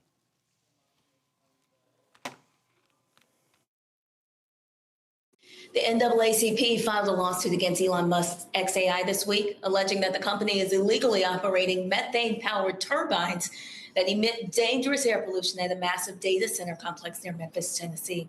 The complaint filed in federal court in North Mississippi alleges that XAI and its subsidiary, MZX Tech, are violating the Clean Air Act by operating 27 unpermitted gas turbines like those shown here at the Colossus 2 project, which powers the chatbot Broke. According to the civil rights group, the turbines effectively function as a power plant, which is legally required to obtain permits for major sources of air pollution. In a statement, Bree Connor, NAACP's Director of Environmental and Climate Justice, released a statement saying a data center should not be a potential death sentence for a community's health by looking to evade clear air laws to operate city turbines that emit population and known carcinogens. These companies are following a shameful, familiar pattern, asking Black and frontline communities to bear the toxic brunt of innovation. The Colossus 2 turbines are located in South Haven, Mississippi. That's about 13 miles from Memphis. Many neighborhoods near the turbines have majority Black populations. The complex, which is situated close to homes and churches, has the potential to emit more than 1,700 tons of smog-forming nitrogen oxides annually. And it's all according to a lawsuit. Now, if this occurs, it would make Colossus 2 the target of an industrial source of nitrogen oxides in the Memphis area, which currently fails to meet national smog standards. Well, John Eastman, the attorney who assisted Donald Trump in attempting to overturn the 2020 election, has been officially disbarred in California. According to a ruling from the state Supreme Court, Eastman is no longer allowed to practice law due to his significant involvement in efforts to challenge the election results. Well, Eastman is not the only lawyer facing serious repercussions related to these attempts. Others, such as Kenneth Chesebro, Jenna Ellis, and former New York City Mayor Rudy Giuliani, have also faced disciplinary actions for their role in the same manner. Well, a restaurant in Columbus, Ohio, has canceled a meet and greet scheduled for Friday with GOP governor candidate Casey Buttigieg after it was revealed that he previously made comments sympathetic to Hitler and the Nazis. Well, he is one of three candidates vying for the GOP nomination of governor of Ohio, with Vivek Ramaswamy expected to win this primary. He gained attention this week after posting video where he asked an AI chatbot to list the positive contributions that Hitler made to Germany. He later criticized the chatbot for mentioning the Holocaust atrocities before providing its next response. The owner of a French bakery and bistro stated that while they often host events for candidates from across the political spectrum, well, they say his remarks about Hitler crossed the line. Well, the city of Akron will pay $24,000 to a Black man who was punched in the face multiple times by police during a June 2024 traffic stop. Police had pulled over a car being driven by Terrell Battles' brother for an expired registration, and body camera footage shows Battles, who was in the passenger seat, arguing with the officer for over a minute while the officer requested that he step out of the car. Now, the video then captures the moment when Battles was pulled from the car and onto the ground, during which the officer punched him in the head. The city's independent police auditor has made several recommendations following this incident, including disciplinary action for the officer and enhanced de-escalation training for the department. The police chief, the mayor, and the city council, they will determine the next steps. Well, a shocking incident occurred in Miami's Little Havana neighborhood, where a woman is facing felony charges after allegedly attempting to run over a mail carrier. According to police reports, a Black postal worker was walking for her route when a child approached her to collect her mail for their home. At that moment, 34-year-old Lourdes Maria Portuguese reportedly yelled at the child, saying, "Don't talk to her," and used a racial slur to refer to the mail carrier. Following this, police say that she picked up a hose and sprayed the postal worker. She then got into her SUV and tried to run over the mail carrier. Now, later, the woman is accused of threatening to shoot the postal worker and authorities found a pellet gun inside her home during the investigation. As a result, she is now facing 2 felony charges of aggravated assault with a deadly weapon with racial prejudice. She's now in jail. Georgetown University in Washington, D.C., one of the oldest and most esteemed colleges in the United States, has issued an apology for its historical involvement in slavery. The university has decided to rename a prominent campus building in honor of one of the slaves they once sold. In 1838, Georgetown and its affiliated church were involved in the sale of more than 270 enslaved people. Recently, during a ceremony attended by more than 100 descendants of those individuals, the university officially named the building Isaac Hawkins Hall. That's in memory of the first enslaved person listed in the 1838 sale document. Georgetown president John DeGloria described slavery as the original evil of our republic and offered a heartfelt apology. He also pledged to continue the university's efforts to confront its historical role in slavery. All right, folks, be sure to watch The Breakdown of Brittany Noble every day at noon Eastern right here on the Black Star Network. Again, The Breakdown of Brittany Noble, noon Eastern on the Black Star Network. Folks, that is it for us. If you want to support the work that we do, the conversations that we have aren't happening other places, not even in Black-owned media. And so your support is really critical for our continued success. Our goal is to get 20,000 people on average contributing $50 each a year. That's $4.19 a month, 13 cents a day. That supports this show and the 5 other shows on the Black Star Network. And listen, our costs are real. Expenses are real. And so your support is absolutely vital. We don't charge for subscriptions. We want to keep our content as available, widely available to as many people as possible. And so if you could please contribute, if you have not done so, please do so. Join the 38,000 other people who have done so. If you want to do so via Cash App, use the Stripe QR code. You see it right here on the screen. Click the Cash App button to contribute. You can also use it for credit cards as well. Checks in money order. Make it payable to Roland Martin Unfiltered, P.O. Box 57196, Washington, D.C. 20037 7-0196. PayPal, R. Martin Unfiltered. Venmo, RM Unfiltered. Zelle, Roland at RolandSMartin.com. Roland at RolandMartinUnfiltered.com. Be sure to download the Black Star Network app.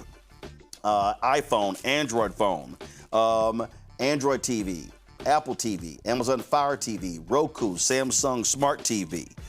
So please go to all of those. And if you also want to get our swag, do me a favor. Go to shop blackstarnetwork.com. Listen, a lot of y'all, and I appreciate seeing y'all. We have our remote shows with your sweatshirts and your t-shirts on. And so please support us by going to shop blackstarnetwork.com. We got our t-shirts, our hoodies, our wall art, mugs, and more. All that stuff is available at shopblackstarnetwork.com. Also, we have Black-owned companies that are on there. You can support the various products that we have there by going to go to our marketplace segment to support products. You name it, we got skincare companies. We got all sorts of companies that are on shopblackstarnetwork.com. We're supposed to have a segment today, but we're going to push that to another day because of the conversation that we had. So please go to shopblackstarnetwork.com. All right, folks, that is it. I will see y'all tomorrow right here. Roland Martin Unfiltered on the Black Star Network. Holla!